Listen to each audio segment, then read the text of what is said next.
Brittany Hall and Celeste Owens appeared before a judge today in Gwinnett County in connection with the death of 8-year-old Amari Hall. Owens, seen here smiling and laughing just minutes before her first appearance. Brittany Hall and Celeste Owens appeared before a judge today in Gwinnett County in connection with the death of 8-year-old Amari Hall. Owens, seen here smiling and laughing just minutes before her first appearance, is accused of killing Amari. Superior Court only. Only a Superior Court judge sitting in your case can grant a bond. Do you understand that? All right, You know what folks. that means for You know what? It means you're going to be here for a while, okay? Start this. Owens is accused The of whole killing time, Amari, hold up. while Hall is accused of The whole time I was sitting here talking for the last 5 minutes or so, I thought I had the goddamn mic on. Y'all hear me now? Ain't this some shit? Anyway, let me let me good God almighty. Anyway, folks, hey Char, hey Neek, and those folks that's tuning in. Can you folks hear me now? Hey Drake, you folks hear me now? Give me a one if you hear me.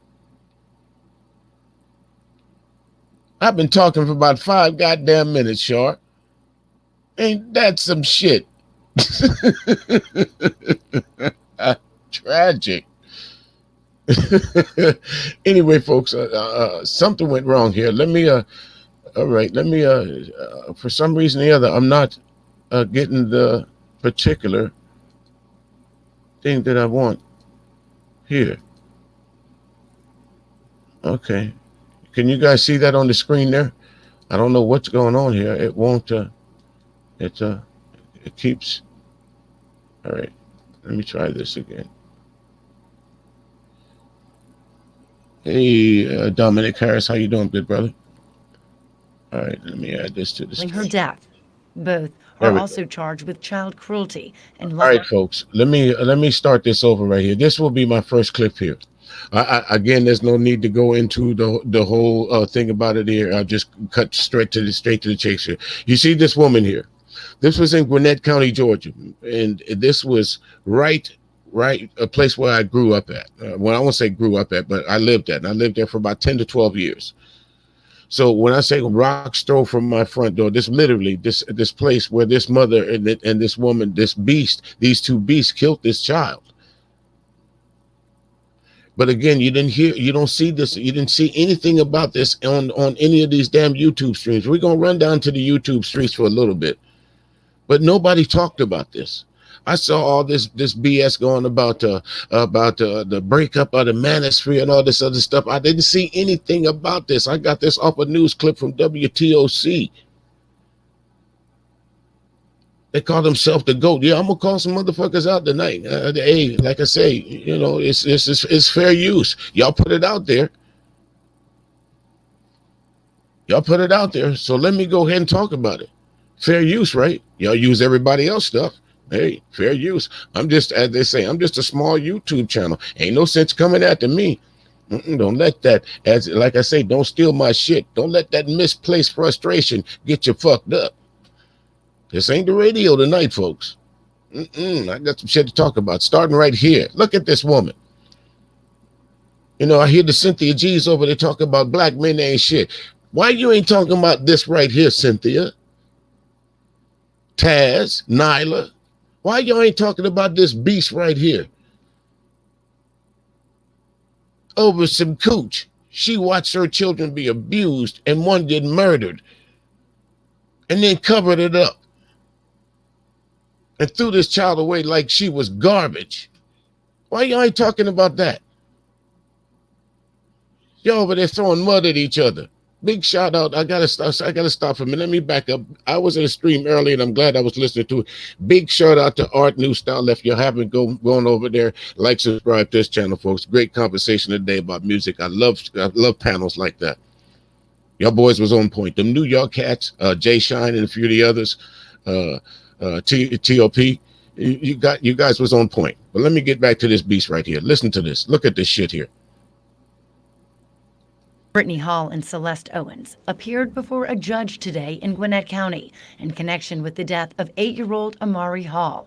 Owens, seen here smiling and laughing just minutes before her first appearance, is accused of killing Ahmaud. Superior Court only. Only a Superior Court judge sitting in your case can grant a bond. Do you understand that? Do you know what that means for you? It means you're going to be here for a while, okay? Owens is accused of killing Ahmaud, while Hall is accused of concealing her death. Both are also charged with child cruelty and lying to police after initially reporting Ahmaud was missing on Sunday. Her body was found Tuesday morning in these woods by the Stoneville Trace neighborhood in DeKalb County.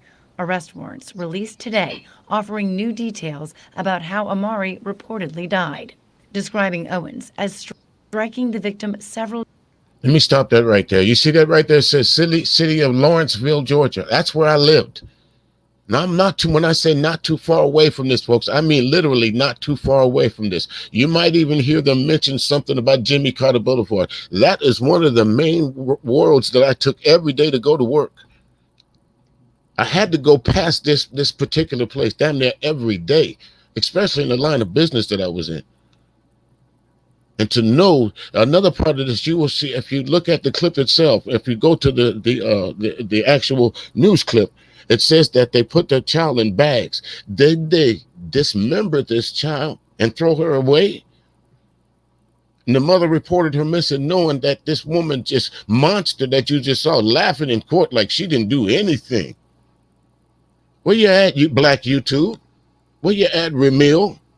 Where you at, Truth? What's the guy's name? Where you folks at with this? Where y'all at? Where you at, Jerome? Jerome Whiteside? Where you at? Big J? Where you at?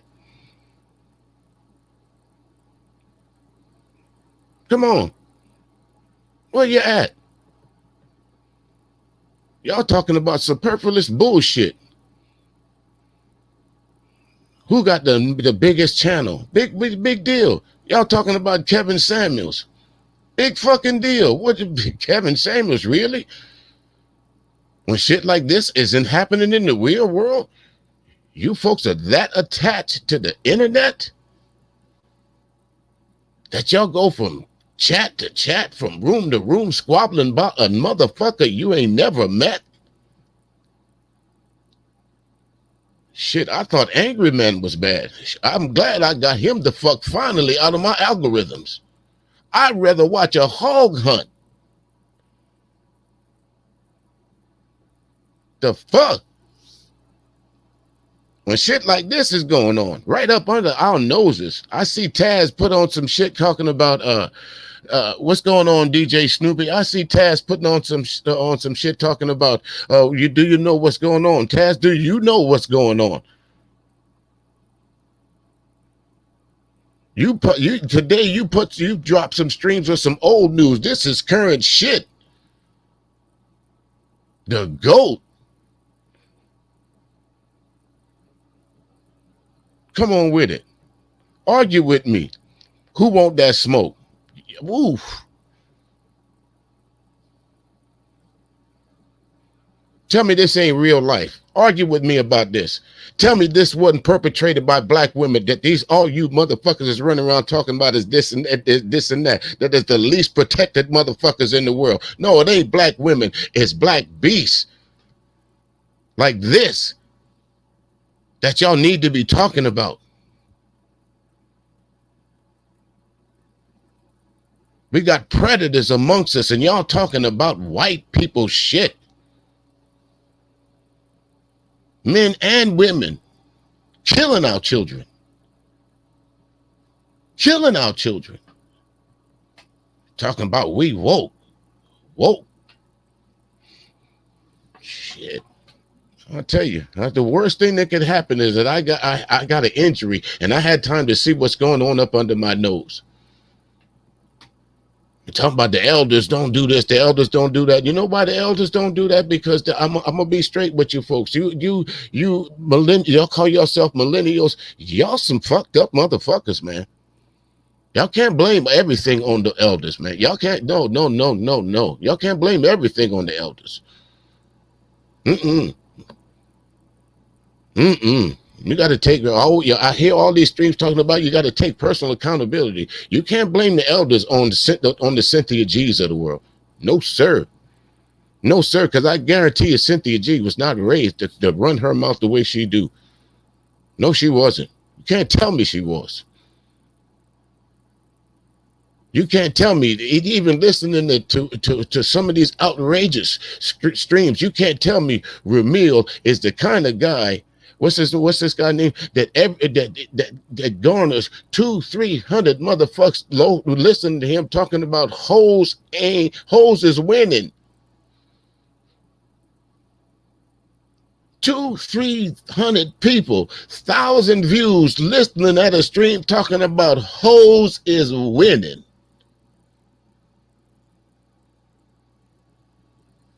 Yeah, my bad, folks. I know yesterday was Turkey Day, but I'm having some leftovers.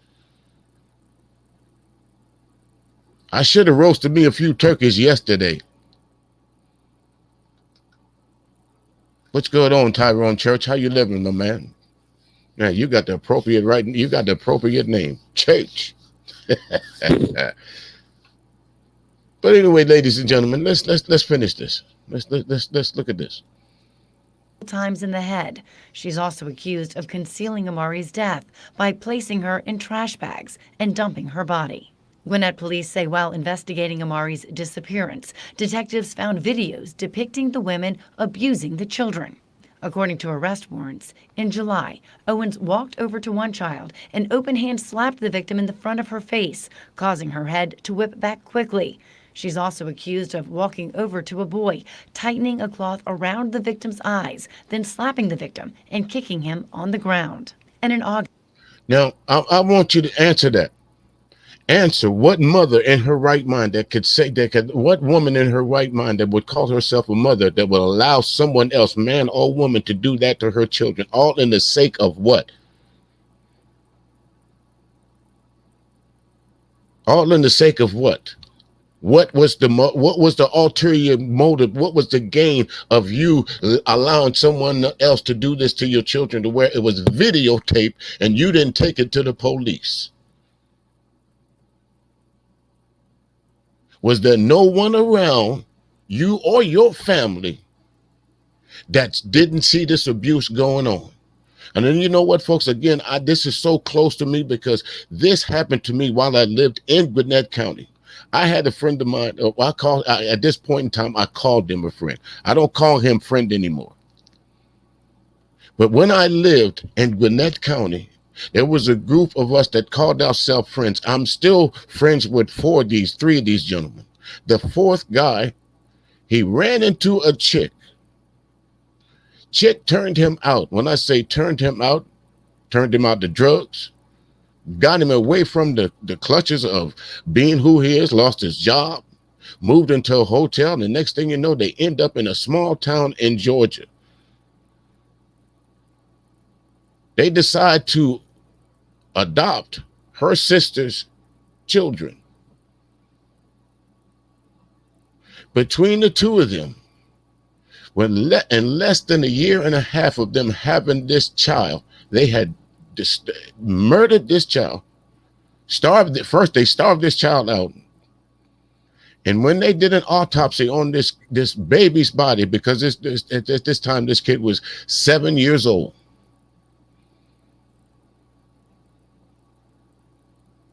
his name was Corey, and her name is, let me think of her name. I can't think of her name right now.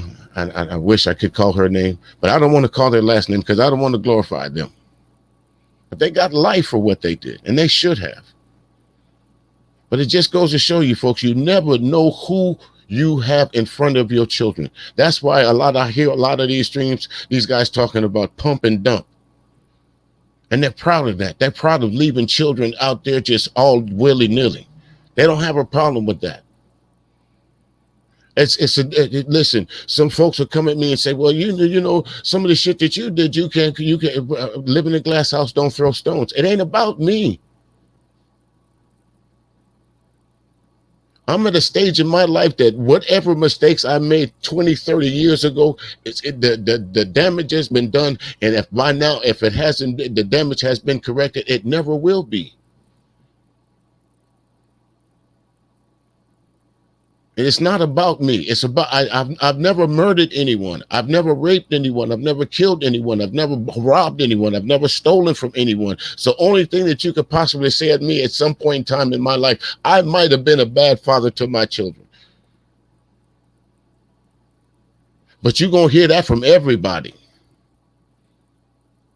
There's no child on this earth that'll tell you that their parents gave them everything they wanted or their parent was with them 24/7. There's no child on this earth. None. When they say two-parent households, yeah, I had a two-parent household. My pops was in the military. He was gone the majority of my life. I didn't know who my pops was really until after he retired. And I damn near was in high school. So how many more years did I spend after that? I went in the military straight out of high school, 18. So how many years did I get to know the fella that I called my dad? But that's the most revered fella that I'll ever know in my life, because the time that I spent with him, it made me who I am.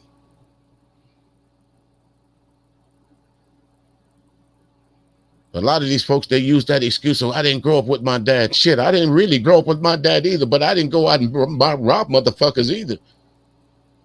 I didn't go out and beat babies upside the head. I didn't go out and beat up women. We say Art New Style, man, I got to holler at you, bro. Man, that was an excellent stream today. You New York boys, y'all know a little bit about some music, but us Southern folks, we ain't bad either. When I hold that stream, man, I'm going to let you know, make sure you come on drop on in. I'm going to show y'all some of that Southern knowledge. Y'all know what I'm saying. Good stream today, though, brother. Good stream. You and Jay Shine, T-Bot, and a few of the others. I mentioned you guys earlier. I'm glad you dropped on through, brother. But anyway, folks, but like I was saying, though, They murdered this lady. There's no excuse that she could possibly give. None that she could possibly give to why she allowed her children to be, number one, first of all, beat up and then murdered and didn't do anything about it. You can't call that love. You can't call that fear, because at one point in time, your child was hurting hard enough that your child was screaming, and you can't tell me that the scream of your child didn't overwhelm anything else about you being a woman. How do you turn that switch off?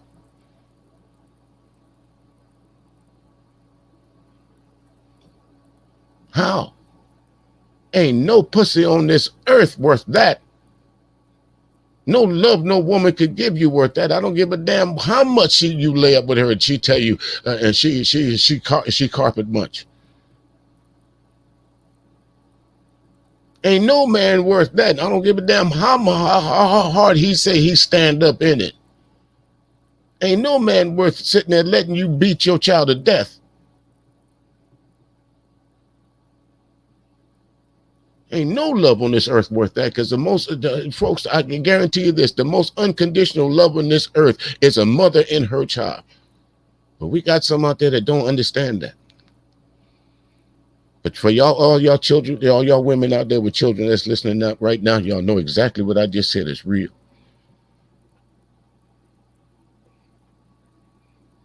Y'all know that's real. As a song all the way back in the 80s from Cheryl Pepsi Riley called Thanks for My Child. My mama used to sing that shit all the time. And she had a whole hell of a lot of us. It's just 10 of us. But every time each one of my brothers heard, or one of my brothers and sisters heard that song, we thought my mother was singing it personally to us. No, she was singing that song to me. No, she wasn't. She was singing that song to me. Thanks for my child. See what I mean? No greater love, folks. No matter what no folks say, no matter no child support, no matter this, no matter that. There's no greater love than a mother and a child. I don't give a fuck what nobody say. That's what they call that agape love. The warrants describe Owens as stomping on another child's back with her foot and then kicking her in the back, moving her across the room. Brittany Hall is also accused of hitting one child 11 times in one instance, also slapping, punching, and kicking the children.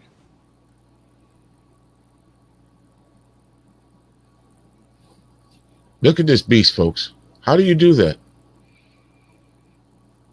How do you live with yourself? How do you close your eyes at night? Do you not see that those visions of your children screaming? Do you not see the visions of that hand hitting that child 11 times? That child that you promised when you was carrying that child that you would protect,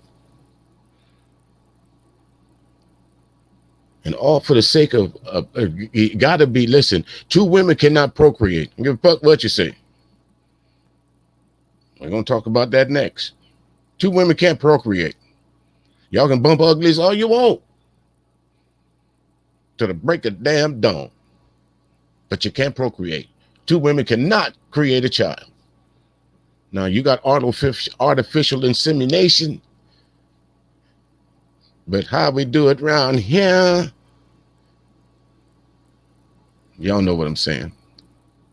Man got to get up in you, ejaculate, you get pregnant. Back then and back there was a certain time that you didn't know what you was gonna have. The doctor couldn't tell you had to guess. You didn't know what to buy to the baby shower, so you bought something that was neutral. Now you can go to the store and pick out something for a girl. Now you can go out the store and pick out something for a boy. They already tell you, girl, I'm having a boy. How you know? The doctor told me last week. Why y'all ruin that? Ladies, why y'all ruin that? Gotta ask all you mothers out there that went and found out the sex of your child before it was born. Why y'all do that? Y'all take that to me. You take that to me. I didn't want to know. I wanted to be surprised. I wanted to do that shit on roots. Behold, there's nothing greater than yourself. Y'all know what I'm talking about. Raising up my son. Unfortunately, I didn't have any girls, but I wouldn't change the world for the children that I conceived. I think I bore 5 how they say men. What you laughing at, Shaw? Hello for all you folks that tuning in that can't see, hanging out in the clouds. How y'all doing? DJ Music. A lot of you folks probably never heard me talk before. Again, I don't say much, folks. So when I do come on these live streams here, it's something jumps on my head to say, you know what? I got to say this. This hits me heavy. This hit me hard here to know that these two women, two women that cohabitated, decided that it was better for them to murder this child, chop her up, put her in plastic bags, and dump her off, than to give this child to someone that would give her a loving, stable environment. That's the selfishness of these two ladies right here. I'm gonna throw the Samuel L. Jackson analogy at you. Do I wish they burned in hell? Hell yeah, Will. I wish they burned in hell. Because the baby didn't have a chance against y'all. So he had to suffer the consequences of what you two motherfuckers decided. Now suffer the consequences of what the jury gonna decide to do for you.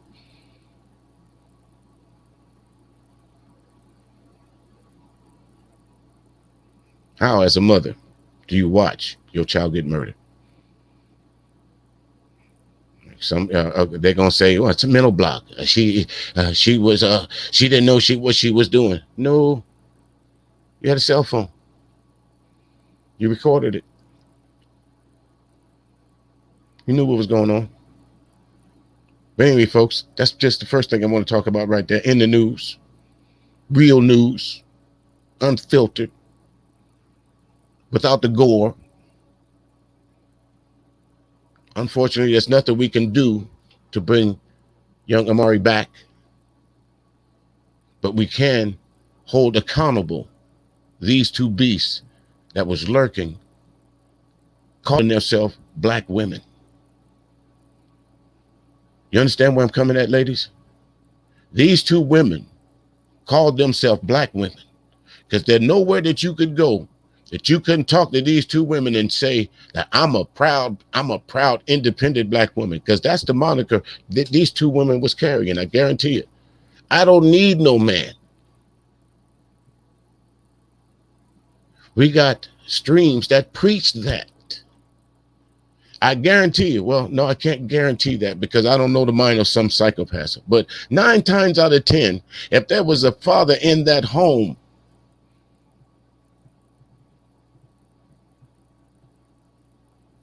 what y'all think? He'd have done something? I don't even say in the home. I'll just say available. Where was daddy? Got to ask you that too, ladies. Where was daddy?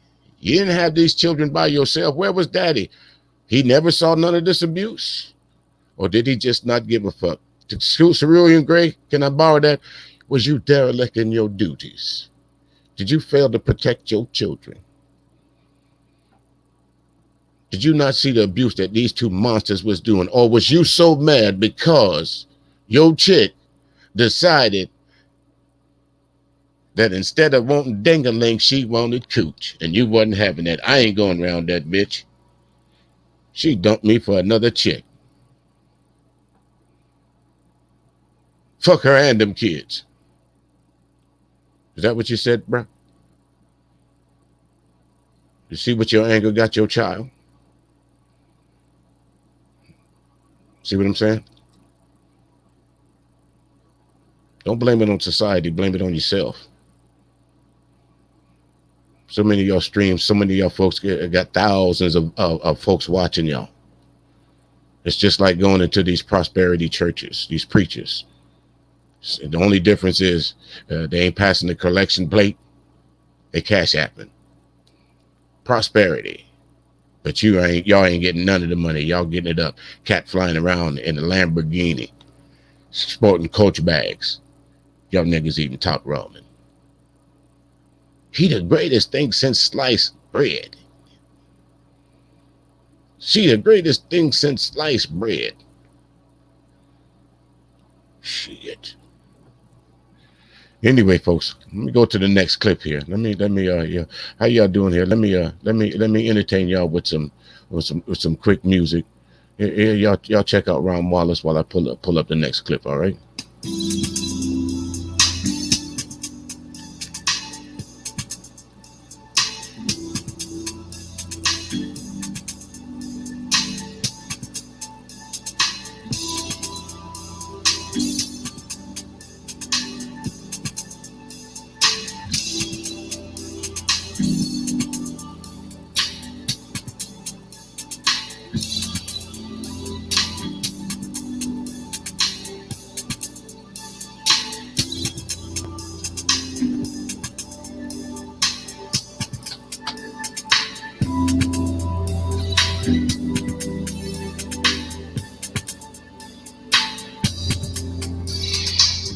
Alrighty there, folks. Up next, what I got for y'all, again, y'all know some folks might not like what I got to say, but I got to say it.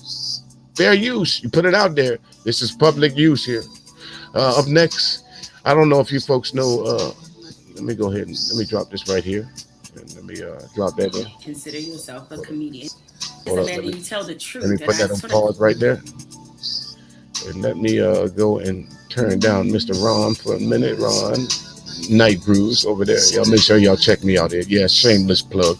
Y'all make sure y'all check out my show on Sunday and Mondays, 7 p.m. Eastern Standard Time. Classic R&B Jams Radio. Check out the website. It's, listed down there, or you can check it out on the main page. 7 to 10 p.m. Eastern Standard Time. Bringing you grooves like this. Old school, new school. Never know what you're going to hear. Check it out. Check it out. Check it out. But anyway, folks, up next, you see on the screen, let me close this right here. Let me stop that. You see on the screen, Jemele Hill, better known from ESPN, and Amanda Seales. Up until I saw this clip, I didn't know the chick was a comedian. That tells you about her brand of humor. But anyway, I always knew her from The View. Now, to look at these two young ladies right now, unsight, unseen, if you were to walk down the street right now, would you say that Jemele Hill is a black woman?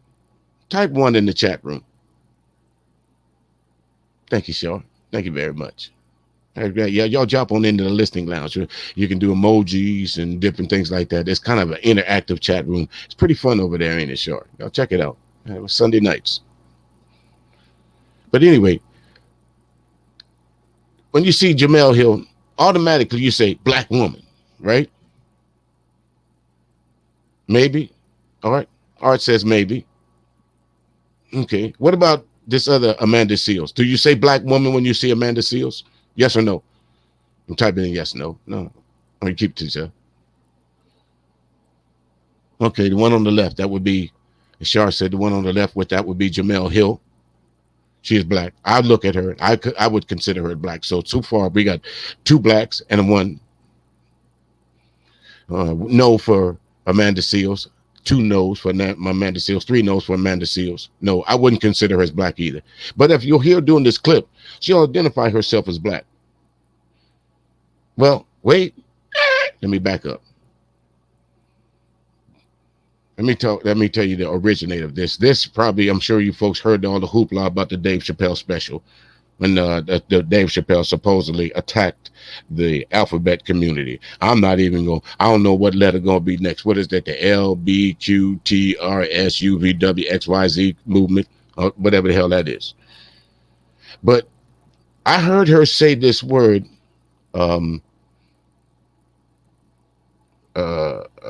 I can't think of it right now, but it's something that has to do, it's almost like there's a third sex involved. Now, y'all correct me if I'm wrong. You don't have the choice of what you're born as. What y'all think?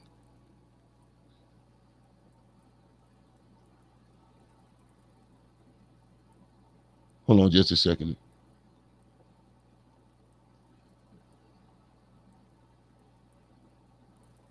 All right. Thank you very much, Jeffrey. I was just reading something from my main man, DJ Jeff D over at the radio station. He sent me a quick message. But anyway, folks,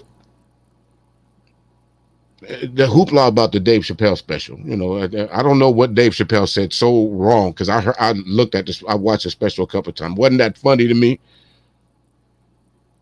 But it wasn't that funny. But I didn't see nothing that he really attacked the alphabet community.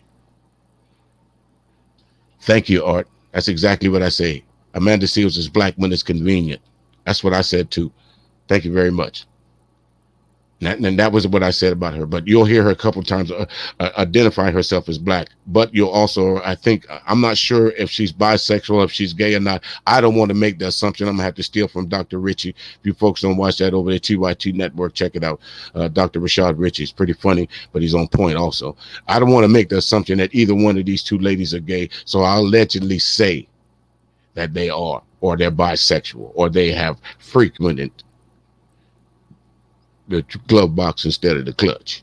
You know what I'm saying. Try to keep it as clean as I possibly can. But anyway, here is her take on the Dave Chappelle, as they call it, fallout. I won't really call it fallout, because if Netflix thought Dave Chappelle was wrong, there's no way they would have backed him. Absolutely not. If Netflix thought Dave Chappelle in any way offended the alphabet community, believe me, that would have been pulled from the shelves. Dave would have still got his money, but it would have been pulled from the shelves. Okay? Not for public consumption.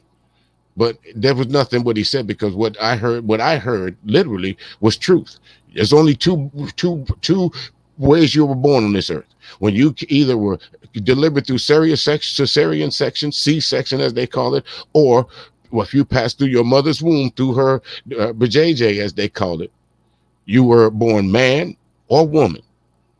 You weren't born, there's no third sex. Now, after you became of age, you decided to alter your sex. It's a whole different thing. You don't get to stand up in your mother's womb and say, "Oh, nope, I'm not going out. I don't want to be no boy." You got to pick another one. I don't want to be no girl. Now, see, I have a unique perspective on this, because at some point in time, I'm sure for some of you folks that know this, I was in the stomach with somebody else. They call it twins, fraternal twins. I don't think at no point in time I looked over at my twin sister and said, hey, you gonna be the girl and I'm gonna be the boy. And you ain't got no choice in that. That's just how it is. Or vice versa. You don't get that choice. I think there's a thing called the the heavens up above God that makes that choice. But for some reason or the other, you'll hear Amanda Seals bring up a third gender. Y'all listen for yourself. You think I'm lying? Gravitate toward people who tell the truth. So I know that you probably have some thoughts. I do. I, of course, have thoughts. I always have thoughts. You have thoughts? Hold up. Is this a fucking date? Is she not giddy? Look at her face. Look at that Jamel Holloway's face. Oh, you melting. You made me melt. Amanda Seals, why you got braids in your hair? Why? That don't look right. Y'all think that look right? Come on, be honest. Do y'all think that look right? Honestly. Culture vulture. Convenient. That's what I say. Hey, keeping it real. That's what the name of this stream is called. Keeping it real, niggas. Got to keep it real. Okay. We have to look at it from a macro view. First mistake. And the macro is that our community as Black people continues to disassociate ourselves in a large way from the LGBTQIA plus members of our community. I don't know what the alphabet community she's talking about, but let me ask y'all something. If I was to run into any one of y'all on the street right now, and say me and Art was to pass each other right now, Art, would I know you're straight or gay? I can only assume one or the other, right? I wouldn't know whether your preference is male or female. I'm just using you as an example, Art. I know you're married, but I'm just using you as an example. I wouldn't know, but there's one thing I would definitely know if I passed you on the street. Art is a Black man. So how would I know? How would I know if he's straight or gay until he tells me, until he makes that my business? Say, oh yeah, by the way, I'm married. I'm okay. Again, I'm thinking as who I am, I'm thinking when a man walks up to me and says, I'm married, I'm thinking he's married to a woman. Now he'll say to me, but I'm married to another man. Automatically, my antenna's going to go up, and whether I wanted to say it or not, it's still coming out. It's going to catch me off guard. But now I know. Understand what I'm saying? But I don't know unless you tell me, Amanda Seals, no matter what you say, you are now literally identifying yourself. And I think that's the problem with the LGBT alphabet community. They put an A on it. I got to give you an F for, oh, fuck no. You don't identify yourself by your sexuality. You don't identify yourself as who you sleep with. When I see you, I see a Black woman, Black man, Chinese man, Asian, Caucasian, whatever. I still see that person. I don't know whether your sexual preference until you tell me. Same thing if I go to a club. I'm walking up to the young lady. She got on tight dress, looking good. Good Lord, have mercy. Mama, let me buy you a drink. We dancing, romancing. Next thing I know, I reach over for a good one. Pow! I get slapped. I don't do men. What you mean you don't do men? I like women. Okay. Now I A, say, okay, walk away. This ain't for me. Or B, get mad and cause a scene. Keeping it real, I'm going to walk away. Well, I know better now. Next time I see you, I won't make that mistake of buying you a drink and wasting my time.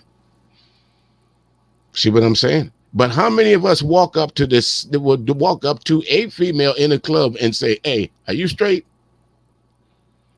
How many of us would do that? Or women, how many would you walk up to a dude honestly and ask the dude, even if you're interested, you find him handsome, y'all done dance for a little while, y'all hit it off, and you just out the blue ask him, hey, are you gay? The mere fact that you ask him that he must have exuded some gay tendencies into it.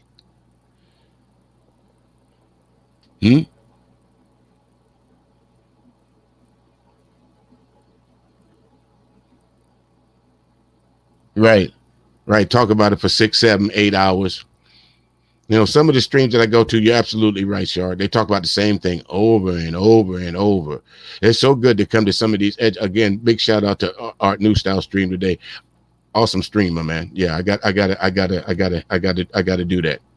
Gotta do that. Yep, gotta add my 2 cents to that one. Might use some of the footage there if you don't mind. But anyway, folks, let's get on here right here with this Amanda Seales debacle. But you'll hear her say what I'm talking about in a minute.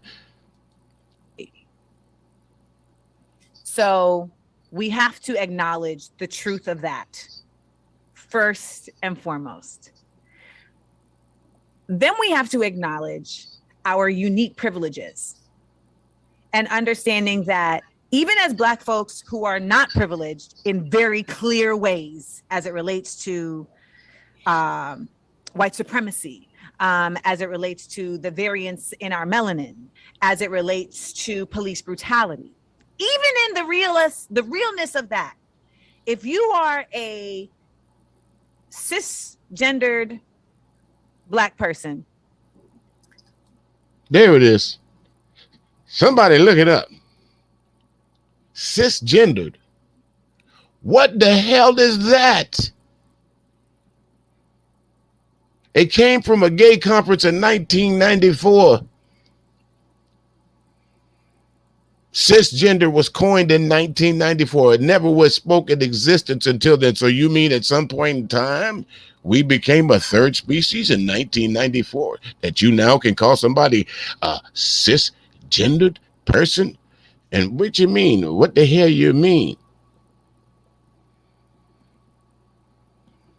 Black people done disassociated themselves from the LGBT community. No, y'all disassociated yourself from us. But that, especially now, let me get on that, and your colorism that you brought up, because a lot of folks have accused you of that colorism. And that basically what you just said in your last little eloquent speech, my dear Amanda Seales. You just said, you know, there's a little bit of Black privilege. What? When? Y'all had it yet? Anybody? Any black person got some privilege that I don't know about? Where y'all get it from? What store did you buy the Black privilege at?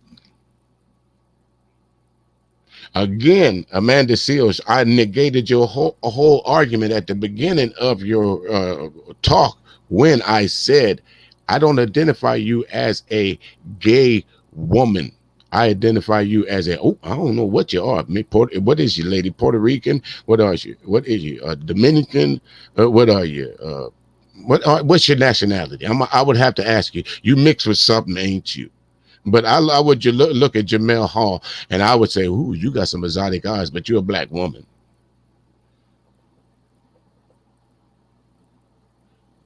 What do you say, Dre? What's this chart right here? Let me throw this on the screen right quick, like folks. Yeah, let me see this. That gives the definition of cisgender. Okay, hold on. Let me remove this so your folks can see cisgender. There it is. Cisgender describes a person whose gender identifies the same as their sex. Oh, they used the wrong word. Assigned. You don't get it. You don't. It's fall in line. You are born a male or female. There's no assigned birth. It is what it is. The word cisgender is an acronym, or excuse me, an antonym of the transgender. A prefix, cis, is not an acronym, abbreviation of any other word. Sure isn't. So it's just a word that you created in 1994 to suit your cause. Let me see. Shamalama do my something. Hey Zero, what's going on, my man? I just made that word up. I'm gonna coin it. It's gonna mean something. For all of y'all that know that word that I just made up, Samalama do damn. I do them damn women. Okay, now I'm gonna have me a parade starting next month about the women that I damn do. Sama damma do damn. Okay, just like they made up cis gender. I'm gonna make up a word too. Samadama. Y'all say it with me. Come on. Samadama do damn. Something. Shit, she made up a word. Why not? Let me get this back on the screen. That is also a heterosexual, you do exist in a certain particular place of privilege. Because at the end of the day, the world is set up for you by and large. And when I say cisgendered heterosexual, I mean you were born with female or male body. You were born, if you were born with female body parts and you identify as a woman and you date folks that are cisgendered men. I have to say it macro in that way because when we realize, when we acknowledge. Did any of that make sense to y'all? Why did you just say, if you were born a woman and if you decided to date men, that's on you? If you were born a woman, you decide to date a woman, that's on you too. What is this? What's the macro in that? You're heterosexual or you're not. You're bisexual or you're not. You're homosexual or you're not. What privilege, again, Amanda Seals, I don't even want to touch that. I'm going to let that go. What privilege do we have as black people? Name one. I've said this in something on my radio show, on the shows that I did with Char and the shows that I did with Ruby. Name me one thing in this world that black people have got. Well, I'll take this back. Name me one thing in the United States that black people have got that white folks or any other group ain't shared in. Did white folks holler about affirmative action? Well, actually, if you really do your homework, Cerulean Gray again, if you really do your homework, you will find out that long before we called it affirmative action, white folks already had it. You know, there was such a thing as the immigrant, the preferred immigrant coming over here that was given things, bank loans and starters and things like that, best education in schools. None of that was offered to us, but they had to create bills and laws so we could get it. But other folks, once we fought for it, they showed up. Shambalama doo-damming. That's a good word, ain't it? Shamalama doo-damming. All right. Don't steal my shit, all right? But anyway, Miss Lady, Miss Seals, you're way off. If you call this an agenda, then that's what it is. And it's an agenda to push a certain belief that you have. If you have the platform for it, just as I do, speak your mind. But to understand something, you're one, and I would think that you don't have to be pretty learned for this. I think the average person would disagree with you. Maybe you smoked a little something before you took over the mic, but looked like you was already set up for that, because who really has that type of microphone outside? So you decided to go outside with your Yeti. So you knew what you were getting into. Yeah, she's always doing the most. You're right, Zero. You're absolutely right. But anyway, folks, let's let her do a little bit more of the most, as my man Zero would say. Acknowledge all of those things. We then understand how our words show up. And it is, so I've been corrected many a time by folks who are like, you're a colorist, you're a colorist, you're a colorist. Because folks didn't feel like I talked enough about having light skin privilege. And though I am not a colorist. Yeah, yes, you are. Colorist in any shape, way, or form. Yes, you are. Yes, you are. Don't make me pull out some videos. I have become a lot more conscious. Right, you have to, because then you had to. Jamel, why do you just turn? Oh, my fault. I think a lot of us say it's comedy, it's just making jokes until the joke's about us. Yeah, it is. You're right. It is comedy and it is jokes. Y'all folks take it too serious. Let me say something about the Dave Chappelle special. No one was in outrage and outroar as many times as Dave used the word nigger. Nobody pissed a bitch about that. Or the amount of times that he called straight women bitches. No one pissed a bitch about that. It was the alphabet community that got upset because he said, really, there is only two.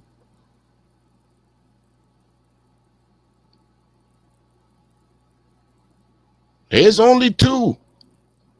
Nobody got upset about the other shit that Dave Chappelle said. We were supposed to boycott Netflix and Dave Chappelle because he upset a small sector, as you said, of a community as a whole. Damn everything else that's going on. If you didn't make, ladies and gentlemen, if the alphabet community did not make that an event, it would have never been talked about. No one would have ever talked about it. No one would have called Dave Chappelle on the carpet about, hey, man, you got to stop using the word nigger. You got to stop that, man. That's enough of that. Shit, you talking about your own people, Dave. You called it, but, when it's appropriate, a nigger is a nigger. It's what it is. He ain't talking about black folks. He talking about niggas. Don't get mad, white folks, because we done turned the tide and used it for what it really is. See, that's what the problem is. Folks used to talk about it black folks used to talking about it as a term of endearment. No, that wasn't. No, you just didn't want to tell your relative, nigga. For real? So finally, we recognize, no, that ain't no term endearment. That's an excuse to act niggerish, to raise nigglets. I ain't talking about black folks, because my children are black men. I'm a black man. I hang around black folks, black people. But the occasional, of course, Caucasian, because I don't have anything against people until they give me a reason to have something against them. I don't need to hate to give the dislike a person because of the color of their skin. They're going to give me a reason to dislike them. But it won't be because they're gay. If somebody was to walk up to me and say, now, hey, music, I'm gay. And what you tell me that for? That ain't happening here. You might be gay if you want to. Stuck on the ding-a-ling you want. You don't need to tell me nothing about it. That's you. I don't run and tell you, man, I'm going to get me some coochie tonight. You don't want to probably hear about that either. Or if we walking together down the road and I'm looking at a woman, ooh, look at that bum, look at that butt. And next thing you talking about, that's horrendous. I might look at you in the wrong way. And then you go talk about, man, he sure got some nice jeans on. Is them skinny jeans? Is them Bugle Boy jeans? I wish the fuck another dude would walk up to me and ask me, is them Bugle Boy jeans? Why you want to know? Why you looking? Might get met with a sock. I don't mean the ones I'm wearing. And I think we have to be honest with ourselves about the fact that we think certain communities don't matter. And so if the joke's about them, who cares? Who's we? I think there's also a certain false equivalency made about the LGBTQIA plus about the group's ability to access advancement in our community. I mean, in our society, and Black people's ability to access advancement. Okay. Folks, I hate to keep pausing this, but she said so many demonstrably false shit. Big word. That motherfucker had more than 5 letters, didn't it? But her shit was so far off. Listen, name me the last time any of you went to a job interview, filled out an application, if you're doing online anyway, But name the last time they asked you your sexuality. Are you male? They just ask you if you're male or female, right? Or if you've been convicted in the last 7 years, have you been convicted of a crime? Your address, your mailing address, your phone number. But nowhere on that application do they ask you, point at y'all, who you sleep with. Even on your W-2 form, they don't ask you if you, when you click on put your W-2 form, they don't say married plus what? They don't ask you if you're married to a male or female. They even give you that amount of being anonymous. We don't care about who you're married to. We just know you're married. Am I right? Any takers on debate so far? But Amanda Seals, my dear, you're absolutely wrong in your assessment of what you just said. Correction and instruction borrowed from a man, Willie. Ugh. I think there's a false equivalency made there. But there is intersectionality. And I think a lot of times we just really, we overlook that. You cannot talk about the LGBTQIA plus community without talking about Black people. What the fuck? Yes, we can. We can't talk about Black people. Are you telling me that before we're Black, we're gay or straight? Is that how I identify myself? No, I'm Black first. My sexuality comes probably last, and it probably only matters to a few people. And that's straight business. It probably only matters to a few people. The average person that I walk past or see in the daytime could give a rat's ass to whether I'm gay or straight. It's only when we get folks like this that's in the public eye, that's in the media, that made this their business to be in the media. She says she's a comedian, so we give a fuck about her comments. And unfortunately, her comments are all fucked up. But she has a big enough following that there's some people out there that believe what she's saying.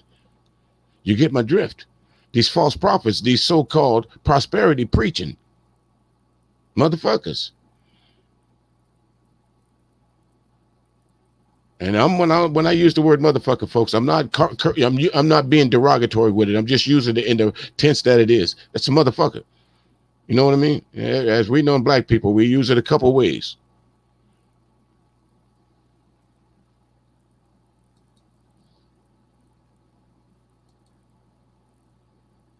And I think a lot of times we just really, we overlook that. You cannot talk about the LGBTQIA plus community without talking about Black people. That's crazy. That's crazy. Because there are members of Black people that are part of that community. The same way there are racist people that are a member of that community.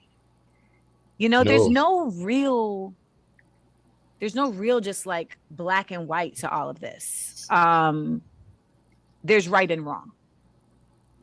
And I felt, and I hate that I even have to make this disclaimer, but I am a Dave Chappelle fan. Like, Dave Chappelle has 1000% affected my growth as a comedian. You know, I felt a certain level of affirming when Dave told me I loved your special. As a, I wouldn't necessarily consider myself a peer, but I would say I'm a colleague since we're both in the same field. I'm glad you said that. I feel like you cleared that up. That was a choice that he made from less that I feel like that wasn't a choice that he made from a place of creativity. And listen, it's comedy. It's creative comedy. It's a brand of comedy. Some get, some don't get. Sometimes the joke is on you. Who are you to decide for the masses? What's up, Cerulean? How you doing? Salute the regime. Who are you to decide for the masses what's funny and what's not? Again, I'm not afraid. A lot of people won't speak their mind when it comes to whether you support or not support the LGBTQA B C D regime, movement, whatever that is, whatever they call themselves. I just look at it in the simplest terms. When it boils down to it, it's who you decide to sleep with, and it's none of my business until you make it my business. If you don't tell me that you're sleeping with a woman, a man, it's not my business. If another dude doesn't tell me, hey man, I'm sleeping with another man, it's not my business. It doesn't matter to me. Until we get folks like this that's in the public spotlight, that have these platforms, that's when it matters, because you reach too many people. You reach too many questionable people that believe, that listen to these streams. Hoorah, double dog. That listen to these streams and think what you're saying is gospel, just like they go to these churches or they log on to these churches on Sunday morning and believe that these preachers that tell you, send me all your money and I'll send you a prayer cloth, your rent ain't paid. And they living in the laps of luxury. They living so well that they can afford to pay somebody to live with them to take care of them. And ain't nothing wrong with them. The next time you go to the city of Atlanta, drive down where World Changes Ministry churches. Drive down that particular road until you see World Changers Ministry. Night and day.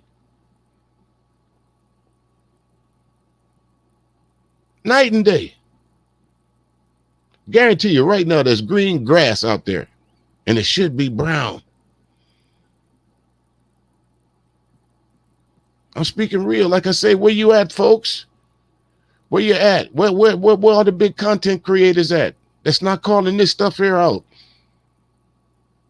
This is not about being. This is not a sexual thing. This is about somebody telling us that you're trying to equate the LGBT movement to black people's struggle. Roll it down to its smallest ideal, because that's exactly what she did.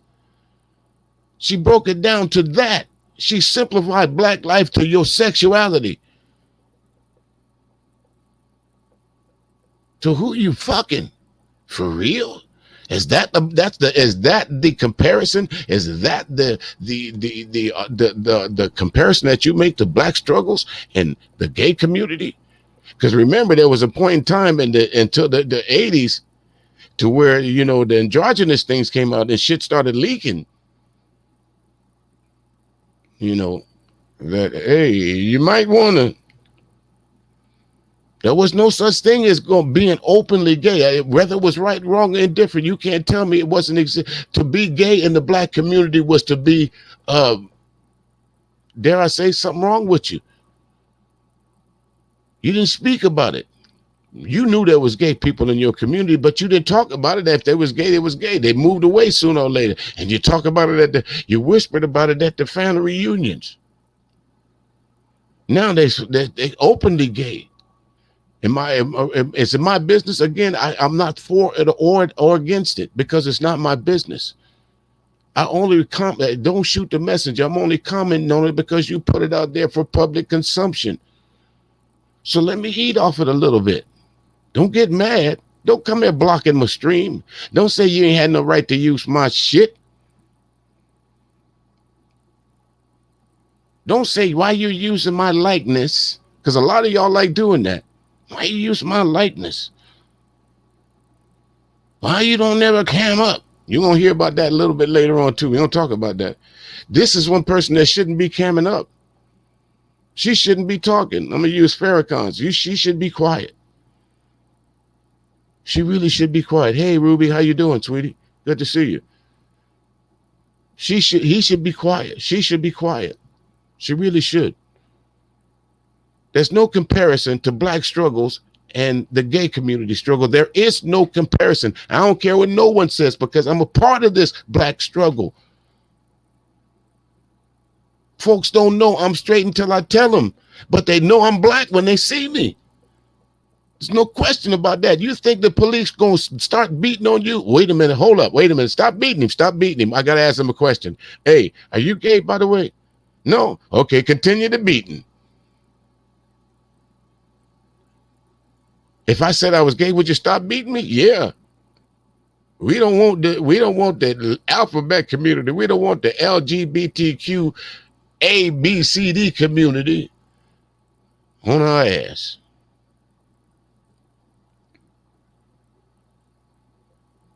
Speak truth. Anybody denying what I'm saying? Can anybody say I'm wrong?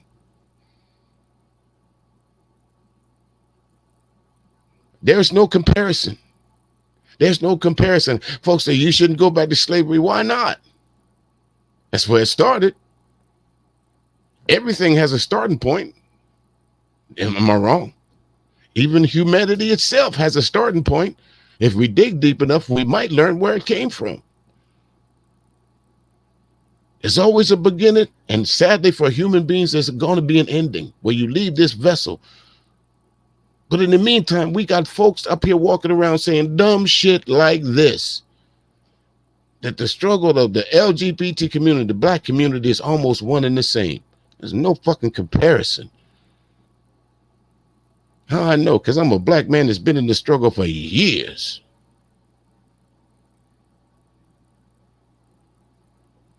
Go down there. Go down there. You know, the goal ends up being, how do I get people to talk? You know, that's what comedians end up doing, make people laugh, make people think. I think it gets dangerous. Did anyone know she was a comedian? If y'all know anything, can y'all give me a joke of hers? Can anybody recite a joke of hers? Can you type it in? I didn't know she was a comedian. Must mean you're not funny.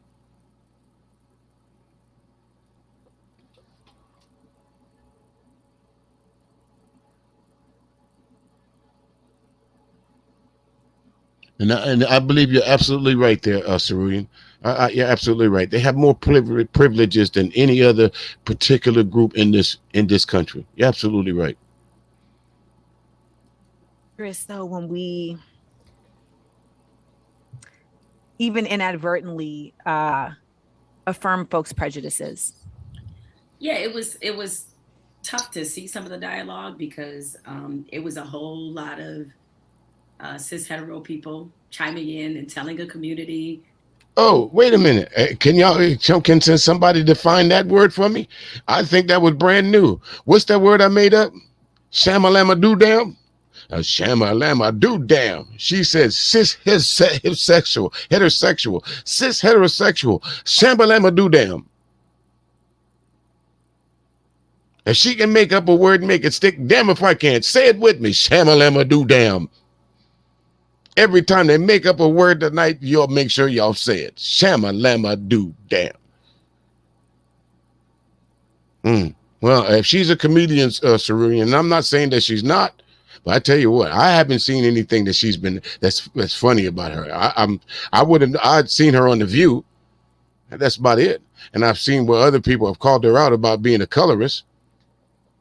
Thank you, Shar. Shamalama do damn. And don't y'all steal my shit. I mean it now. You can use it, but don't claim it, okay?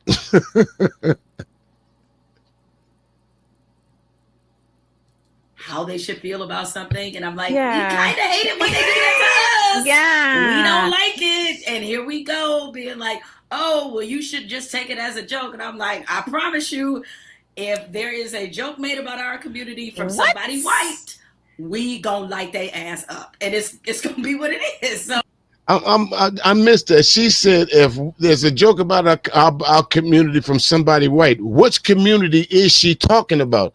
You see how easy it is to pick dumbasses apart? 1 minute you want to be a part of the gay and alphabet community. The next minute you want to be a part of the black community.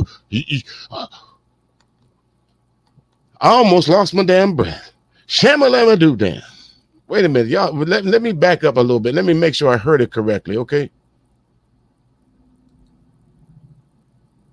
Here we go. Let me see. We go being like, oh, well, you should just take it as a joke. And I'm like, I promise you, if there is Hey, a joke Callie, how made you about our doing? community from What? somebody white, we gonna light their ass up. And it's gonna Okay. be what it She said, if there was a joke in our community from somebody white, we gonna light their ass up. Who is we? Is she talking about the alphabet community or is she talking about the black community? Which side is you on, Jamel? What side is you on, Amanda? That's why they call you one of them colorists. That's why they call you one of them girls who like to ride the fence. You only want to claim black when it's convenient. And that's another thing they say about the alphabet community since I'm on them so hard. That's what they say about you. That's one of the things that Dave was saying, that the alphabet community only wants to come out when it's affecting their community. Let me sip some of this right here. Mouth getting dry. Talk my way into a frenzy. Yes, sure have. But anyway, what Dave Chappelle said is the alphabet community is quick to decide or to say, you know what, we ain't talking about them black issues. We ain't talking about them black issues. We ain't talk about them. But we will talk about the gay and lesbian issues. Now, what's it gonna be, ladies? Callie, Jane, I know you're just coming in, and from now on, you're gonna hear a new word that I created. If you read up above, it's called, and if you look at it a few times and listen to it, it's called Shamalama Doo Down. Because these two ladies have created some words tonight I ain't never heard of. Cis heterosexual, and cis, whatever she said it was. What was that, Shar? What was it? Let me run back up here and see exactly what she called it. You're right, Cerulean. That is some of her best work tonight. It's a joke. Let me read what she's saying. Cisgender, that's what it was. And what she said, for those of you who's just coming in, describes a person whose gender identity is the same as their sex assigned at birth.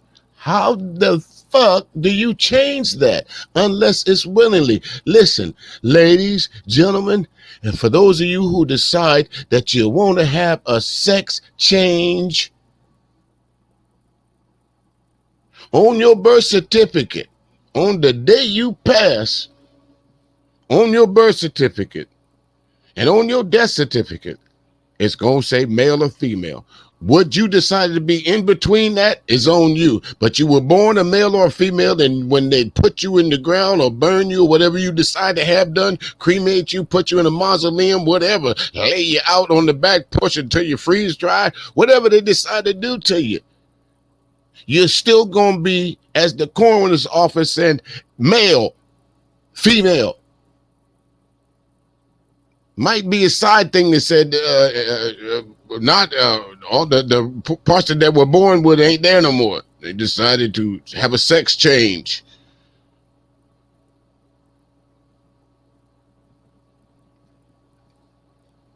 No matter if you slice your thing down the middle and tuck it in, or you decide to have a false penis built.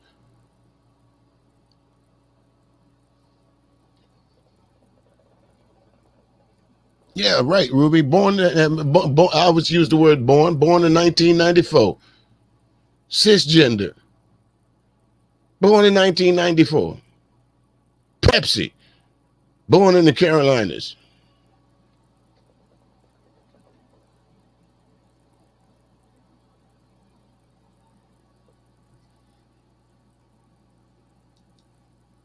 is. So That's where the conflation to me was of the idea that LGBTQIA plus is synonymous with whiteness. So I Right. feel like there were people that were saying that as if they were talking to a white sector of community. No, ladies, being gay is not synonymous to being white.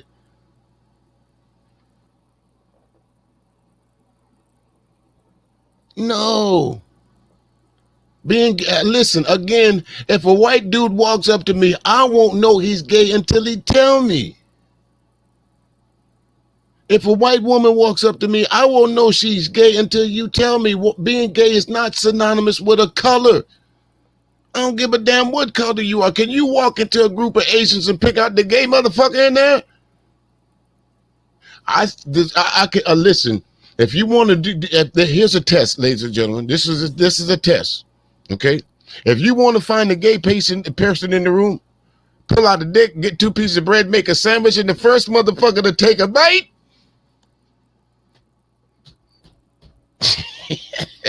That's all I'm saying. That's all I'm saying. First cat to take a bite. Won't ding-a-ling. Ding-a-ling. Listen. Let me, hey, Neek, how you doing? You know what I'm saying. Make a sandwich. Make a ding-a-ling sandwich. Put it on the table. The first motherfucker to take a bite. That's all I'm saying. And they're not.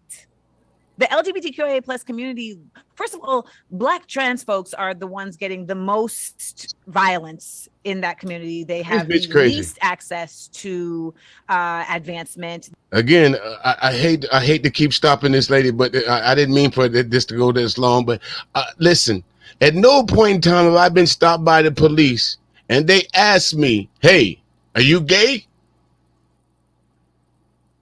I've been told, "Nigga, get out the car." I've been told, "I don't give a damn if you're in uniform." I've been told, "Move your hand off the steering wheel. We got problems, boy." I've been asked, "Is that your car?" But I ain't never been asked, "Are you gay?" And the police took me to jail because I'm gay. They never took me to jail because I've been straight. Even when you go to jail, they don't ask you, "Are you gay or straight?" Or do they? They don't say, "You just killed motherfuckers. Are you gay?" Would you put you in population? You might enjoy Big Hammer and Harry.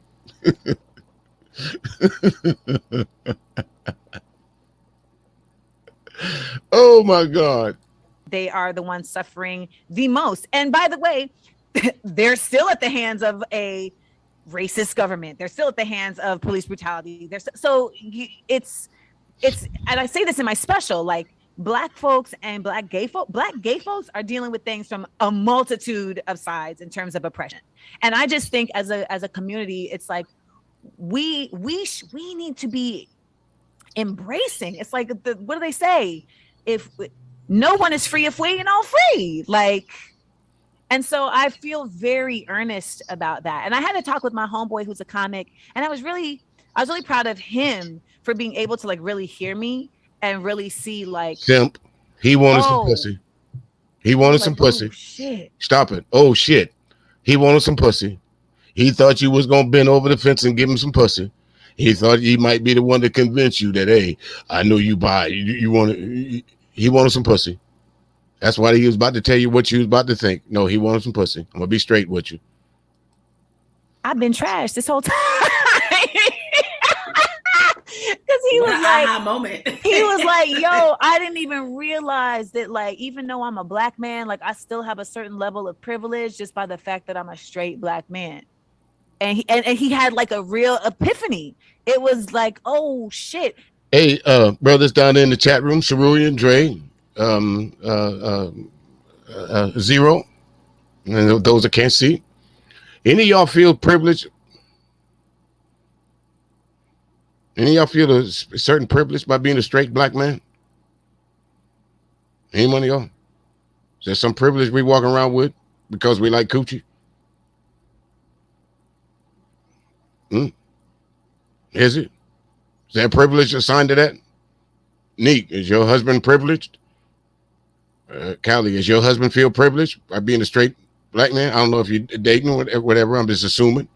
Shar, Ruby, does your husband feel privileged by being a straight Black man? I'm just asking. Is there some privilege that come with that?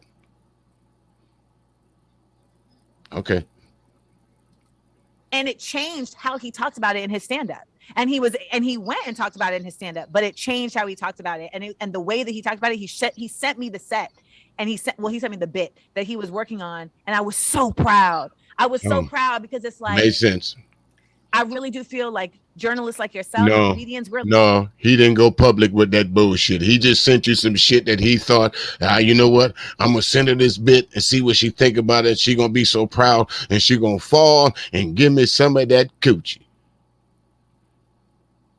Nigga, please. like the last bastion of truth, of like real raw truth that can like cut through. So, you gotta think about what you're saying. Because as Black women, we often try to have this conversation with Black men, right? But we try to explain to them that, yes, we know you are considered a threat in America. Yes, we know what the police will do to you. Yes, we know about systemic and racial oppression you face. You still got dick privilege. I don't got that. Okay? I got it. I ain't got no dick privilege. I was about to say something real. Listen, ain't nothing wrong with having gold in your damn pocket, but I'll be damned if I went to a job and if there was a secretary, the first thing I did was shamalama ding dong. Dick privilege. Y'all know, fellas, y'all know y'all got it right. You still got dick privilege. You ain't got nothing else in this world. You got dick privilege. Shamalama do damn. The bitch said we got dick privilege. I don't have it. Privilege. It's like, and they're like, but, and there's like, no but. But the ones who get it are like, oh, that's why I need to look out for you. Oh, that's what I need to do to get between your legs. I'm sorry, folks. That was the end of that right there. Samalama do damn. Oh my God. Let me just say, you know you fucked up, right? Amanda. You know you fucked up, right? Shit. You didn't do one thing. You help us create a new word tonight. Y'all say it with me. On 3. 1, 2, 3. Shamalama do damn. Dick privileges. That's the only privilege we got. We're able to stand upside and pee. we don't need a whole lot of place to pee at. That's the only privilege we got. We can write our name in the snow where y'all can't. That's the only privilege we got. You know how hard it is to spell music in the snow? Shit don't work. I run out. Go back and get the cue. You got to be fucking kidding me. Dick privilege. That's a new one on me. Well, Shamalama do damn. All right, folks. Oh, my God. Jamel Hill is bothered. You ought to be.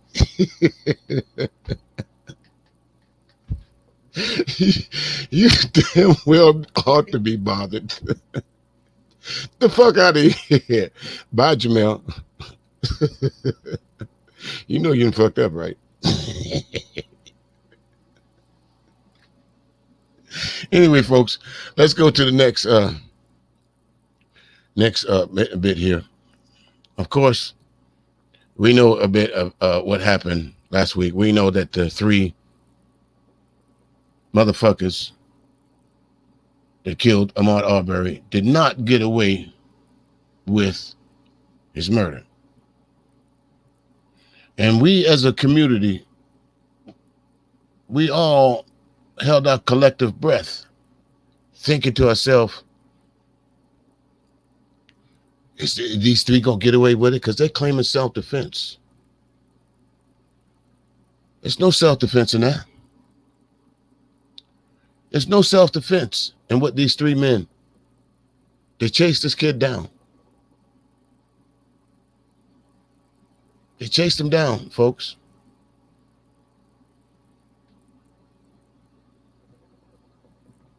They hunted him. They cornered him. They boxed him in. Imagine the last minutes of Ahmaud Arbery's life, young 25-year-old man, that he was staring down the barrel of a gun, that he could do nothing to defend himself. And this prosecutor had the nerve, these three defense attorneys had the nerve to walk in a courtroom and say that this was self-defense, even after what they saw. Well, we lose our humanity, folks. Since when is it okay to kill a black man in broad daylight? Here it is. The reckoning's coming. And that's what white America's afraid of. The reckoning is here now. We're not going to stand by and just allow you to murder our children anymore. We're not going to allow you to murder husbands and wives no more and just talk about it and march about it. No, we're going to make you accountable. What's the odds that once they put these three motherfuckers in population that they don't get killed? What they did was egregious. There's no excuse for what they did. They are what you would call the modern day slave catchers. They killed this kid in cold blood in broad daylight at almost 1 o'clock in the afternoon.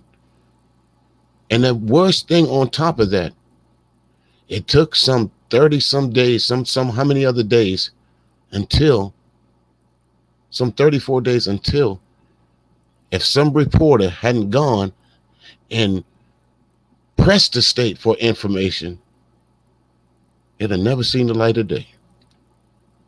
Because remember, they reported Ahmaud's killing as a burglary in process. They said he got killed during the commission of a burglary. That was the official report that the police gave his mother that night. Here we go. I'm Jason Johnson in for Joy Reid, who will be joining us in just a few minutes. We begin the readout tonight with yet another judicial gut punch. 18-year-old Kyle Rittenhouse, a militiaman wannabe who crossed state lines and killed 2 human beings at a Black Lives Matter rally, was found not guilty on all 5 counts. State of Wisconsin versus Kyle Rittenhouse. As to the first count of the information, Joseph Rosenbaum. We, the jury, find the defendant, Kyle H. Rittenhouse, not guilty.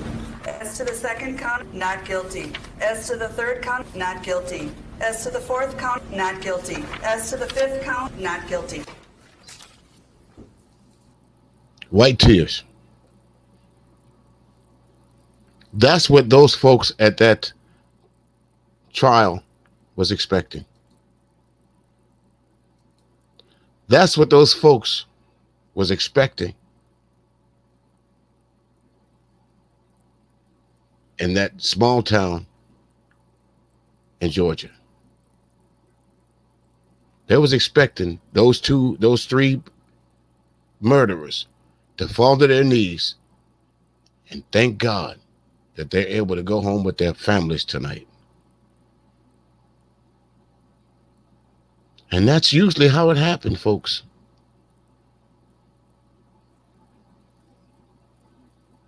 That's privileged. You're absolutely right, Nick. That's privilege. When we clearly see a murder, but we have to hold our collective breaths to see that justice is done. In the 2000s,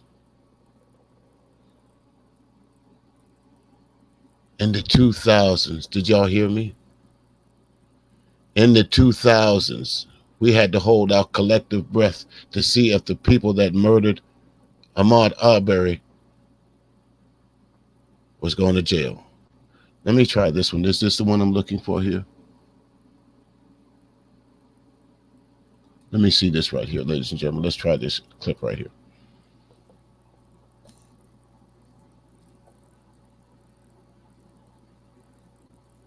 The prosecutor asked, how'd you even get involved, right? Because you didn't see anything. You didn't know anything. You didn't see anything. You did all this off of an assumption, right? How'd you get involved? He said he was outside. He saw one of the neighbors down the street frantically pointing in the direction down whatever the name of the street was. Travis is like, oh, he's pointing over there. Let me go over there and see what's going on. And he goes out there and he sees, right, Ahmaud running. And he said, well, obviously, if my neighbor's pointing, and I know that down there is where the vacant home is, and the neighbor is pointing over here, then obviously there's something down there that needs my attention. And that's exactly what I was talking about earlier. And I'm going to click this back to Amanda Seals. And see, this is the problem that I have with the LGBT community, the Alpha Mech community, trying to affix themselves to being black. Has nothing to do with it. Those three hoodlums did not see Ahmaud Arbery as a gay black man. They just saw him as a black kid, a black man running. And they felt with their white privilege, they had to do something about it. Now the verdict's here. And think about this. Roddy decided, whatever this guy's name, I just called him Roddy. He decided he had nothing to do with this, but because he saw those folks chasing that kid, he decided to join in the chase. That was his, he felt like that was his duty to do. They didn't chase him because he was gay. They chased him because he was black. They murdered him because he was black. They had no proof of him doing anything. And too many times, Amanda Seals, too many times, that is what black men, black women, black children face. That a white person, because of what they feel is their innate privilege, decide to check you. And a lot of times keeping it real goes wrong. For us as black people, Ahmaud didn't have a choice. He didn't have a choice. His fight or flight mode, both of them were tested. He tried the method of running first. And when he got cornered, you folks have seen the video.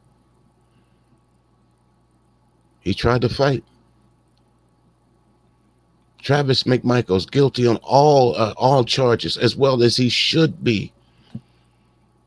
There shouldn't have been any doubt in the juror's mind. And to me, it shouldn't have taken that long for him to be said guilty. It shouldn't have taken that long.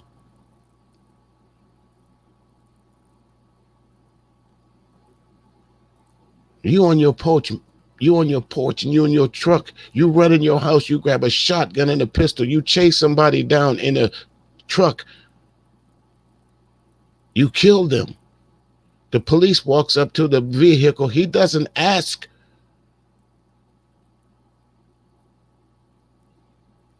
what's going on. He asks, did you put your guns up? That is the temperature of America, folks, whether you want to say it isn't or isn't. That is the temperature. That small town in Georgia is the temperature of the United States of America.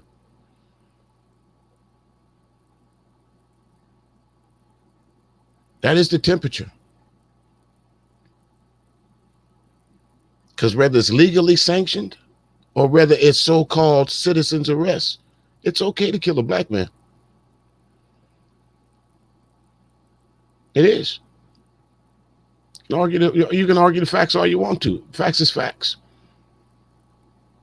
You might get away with it. It just might. For these three, they didn't. This is not the first time, and this damn sure ain't gonna be the last, folks. I want to say before this year is out, there's gonna be another case that's gonna surface, either from the police or a vigilante, before this year is out. Somebody got to end this year with a bang. Somebody got to end this year with a sensational story.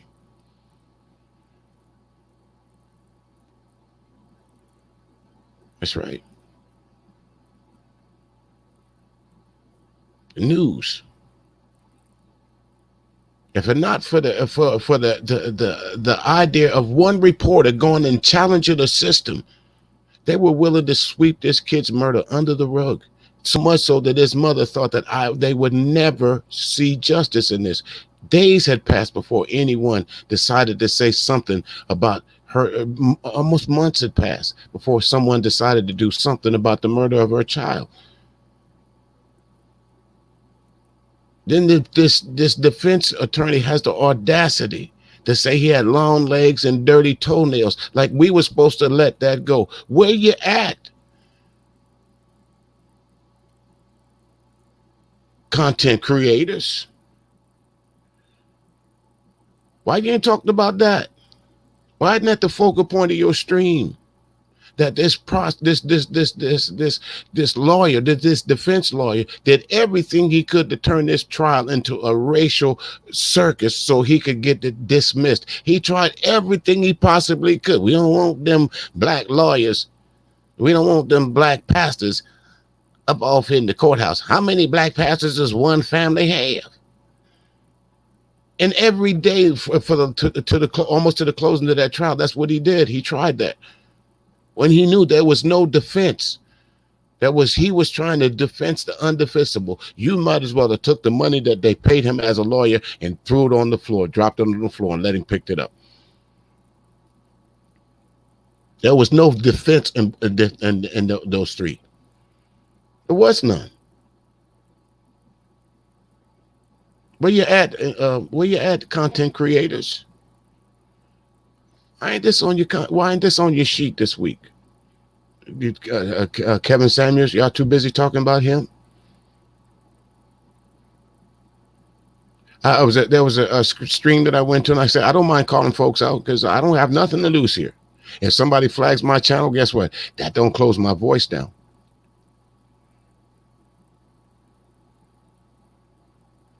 There was a stream that I used to go to, the lady named Sheila. As long as there was anarchy and bullshit and chaos going over there, they loved that stream. They was eating up by the going over there, going over the mission. All of a sudden, all hell broke loose up off in there. We're gonna get in them YouTube streets in a little bit later on. I know. All of a sudden, all hell broke loose up off in there. The fuck? And now when she started changing her channel back to content that made a difference, nobody goes there. Tumbleweeds on rolling across the screen. But you go to them channels like what's the cat name? Ramil. They lined up off in there, cheering them on. These hoes ain't loyal. These hoes, they winning. They co-signing with each other. Got a cat. This one dude says he is he calls himself the pimp. He that dude. He that dude. He one of them relationship coaches. He that dude. You know what I'm saying? Till they get exposed. Y'all ready to hey, listen, I'm gonna let y'all listen to a little bit more of this track here, and I'm gonna go and dig up my next clip. All right, y'all hold on just for a second.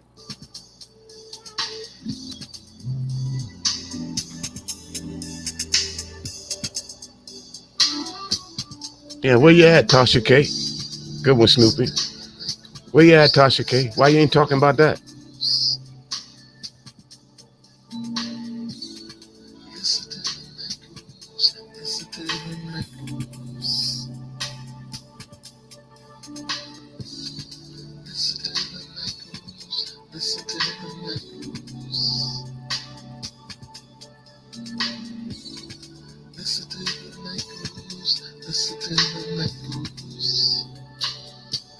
All right, folks, y'all about ready?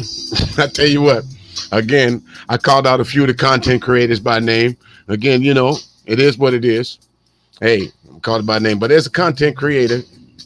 I'm not sure of his name, but my man, I got a shout out to Dre on this one. You dropped this one in the back chat over there, and I went and took a look at it. It is funny as fuck, but it's right up on the alley that I need to. Hey, Cassandra, how you doing?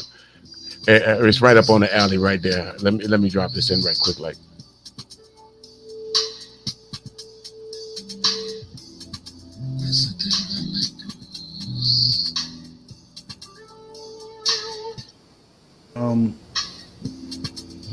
Albert and Preach. There it is, folks. If you folks are familiar with Albert and Preach, actually the dudes they cover a wide range of subjects. They jump on and off of it. But in this case,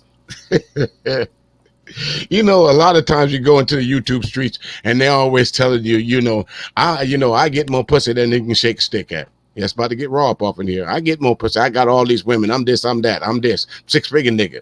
I got this kind of woman. I got this kind of woman. You know, or they go on these exotic trips to these different places, and then, you know, they got some women in the background. Didn't tell nobody that they paid for them. That's enough. First of all, let me cover this part here. Let me say one thing about Kevin Samuels. When I first listened to him, one thing that stuck out to me about Kevin Samuels is when he said, when he used to go to these parties, he would always have to pay a girl to go into the parties and warm them up for him. You know what I'm saying? He'd always have to go and buy a fine female. Nigga, you didn't know none? What's that tell you about Kevin Samuels automatically? That raised my antenna about that cat anyway. Wait a minute. You had to go buy chicks to go to the club, to these events with you? You had to go pay. It's called an escort.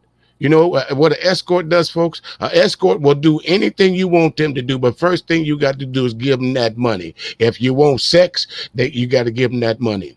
If you just want me to stand over in the corner and look at you, you got to give them that money. If you want me to take me to dinner, you got to give me that woman. Nigga, this ain't Pretty Woman. This ain't Pretty Woman. Kevin Samuels was out there buying chicks, buying hoes. But that's one of their gods. And I heard him say that himself. I used to go get a pretty young lady, give her a couple dollars, and have her work the room for me. Soften up the men. Then I move in for the kill. Isn't that what a pimp does? Isn't that what a pimp do? I thought so. Isn't that what a pimp do? Here goes my man Albert and Preach again. Again, this cat right here calls himself one of these so-called gurus of the women. He can get them at all times. Snap his finger. Check him out. How do I start this? What's this? Why? Why the hesitation? Twin sisters. Okay, thank you. And before anybody gets upset, be like, oh, you guys really wanted us to give them like a courtesy. That's the least we could have done before we do a video shitting on them. So I messaged Walter and I let him know, I'm like, hey man, just wanted to give you a courtesy heads up that we're going to cover you simping for a sugar baby. So I did let him know before we did a video on him.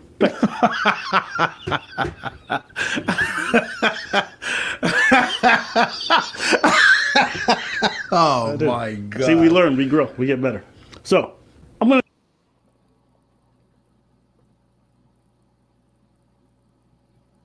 to say this before this whole thing starts. Was that too much? I personally do not care who anybody dates. Me, it's just like the need to lie to your fans, the need to be a hypocrite about your own ideals. And so I'm going to just play the video and you guys can see what unfolded. I'm going to just give you guys a quick summary so you guys understand where we're at. All right, Fresh Prince CEO, all right, the big fraud. He himself claims that he's fallen in love with the woman or he's really gotten into her and that she's into him for him. DJ Academics came on the podcast, said, hey, bro, that girl's not into you for you. You said something on like last show when I was on. It was a little bit alarming. I have to be careful what they want me for. That being said, this shorty here, bro. Listen. That shorty there, bro, wants me for me, 100%. All right, see what you want. You said that she was very different from every girl you meet in Miami when I've heard you speak about every girl in Miami before. You generalize. No, that being said, when I met her, I saw she hadn't been tainted yet. She hadn't been like in certain circles where like, you know what? Damn, she's gone through the streets. If he says that being said one more time, I think I get what you're saying. I get what you're saying. I think I'm gonna have to. But you know, that being said, let's just let the video play, okay? What does it mean that she's different and not thinking like a Miami girl? I just pointed you out someone. Okay. Like, explain that, because I've heard you say. Yeah. So for example, right? This girl is sipping deep. This girl is sipping. Yes, please. Explain. Yes, explain. Go ahead. Yeah. That nigga explain that. If you watch the interview, one of the funniest parts is seeing all the Miami women being shat on while Walter's there like, the white girl beside me is very different. That being said, Yeah, right. There you go. Sipping tea, girl, please. But it's right though. What I don't get about this, I noticed that in this clip too. What I didn't get about it is, when was these black women gonna say, "Nigga, please"? What the fuck? I'm in the room. You praising this white chick, but you shitting on us. Is there such a named word called shat? That's in the act of being shitted on. She's not into like designer, going crazy like, oh, I need to have this and that. It's more like, she wants a good You time. guys want to grab the link down there? Okay, I don't know why I just got this random link. Miami, Florida. Let's look through. Wait a second. Wait a second. That's the 22, still in college. Right. Ooh. Why do you think she's interested in you? These hoes ain't loyal. Can I answer this? I feel like the first day that I met you, having that genuine conversation on the boat, like on a yacht. On the boat. Was it 60 foot long? Was it 85 foot? I couldn't even Free tell drinks? you. See, I am a very big personality person. So if he came up to me and he just came and was like, hey, let me get your number, that's a no from me. The fact that he invited me, and he invited me out before. Yeah. And it was just the fact that me and my roommate were sitting at home. No, me and my roommate were sitting at home, and I was like, wow, what are we going to do tonight? And then, like, at that moment, he texted me and he was like, either hey, go do you ride guys... with scooters or get on the yacht. Let's talk about it. And he's right. I'm not a materialistic person at all. I could be if I wanted to. I don't care about that shit. Like, my... Man, those words that you're seeing on the screen over there, that's all those are part of her actual one of her what do you call it, portfolios there. She's not a materialistic person, but she likes the luxury lifestyle. From my understanding, this is the first time I've ever ran into this guy, Fish and Fret, and Fresh and Fit, whatever the fuck he called himself. But ladies, if this the kind of cat that rocks your boat, shit. dream car is a fucking Honda Civic. Like, I don't... There's nothing about me materialistic. You said he invited you out before. Why you didn't go before? Hold on. I was always busy, or like I was pretty near that. I was living... Hold on, wait. No. You see what your problem is? You think that because I have clout, everyone wants me for clout. However, for you, that's true. For me, it's not. I actually have game, bro, right? That being said, hold on. That being said, right, bro? Not game. Your experience, right, with girls is tainted because you want to see it for clout. Oh. That's what either bro wants me from me. Whores in this house. There's some whores in this house. There's some whores in this house. There's some whores in this house. I said certified freak. 7 days a week. Wet ass P word. Make that pull-out game weak. Yeah,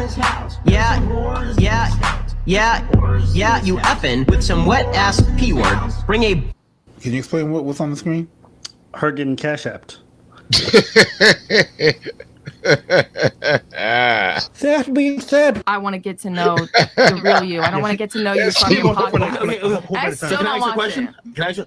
So you're... Yeah, she wanted to get to know you, all right. She wanted to get to know that goddamn Cash App.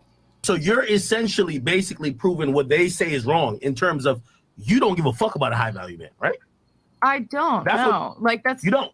No. So I care that he has a personality and I can be around him. But you don't care if he's a high value man. No, I really don't. I did not care about his chain. I did not care about his watch. I don't care that... Beat it up, N-word. Catch you charge. Extra large and extra hard. Put this P word right in your face. Swipe your nose like a credit card. I saw she hadn't been tainted yet. She hadn't been like in certain circles where like, you know what? Damn, she's gone through the streets.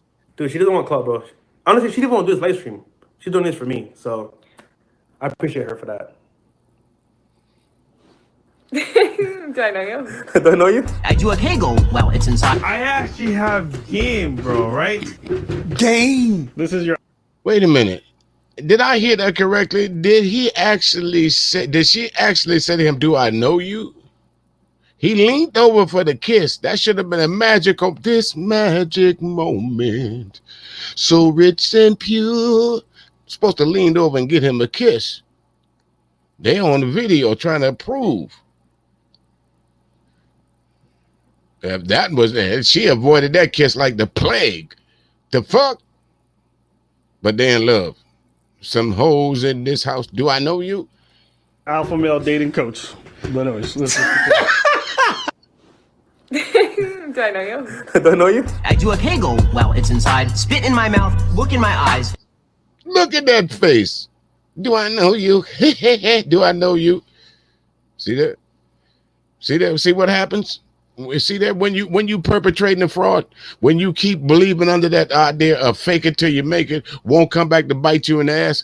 This is a prime episode, ladies and gentlemen, of when Keep It Real goes absolutely fucking wrong. Look at the face on this chick here. First of all, how dare you lean over and put them crusty ass motherfucking, do I know you? There's some hoes in this house. You ain't cash app me that much. Be leaning over here kissing me. Hell no. What the hell wrong with you? There's some hoes in this house. If you see them, point them out. Y'all point to the screen.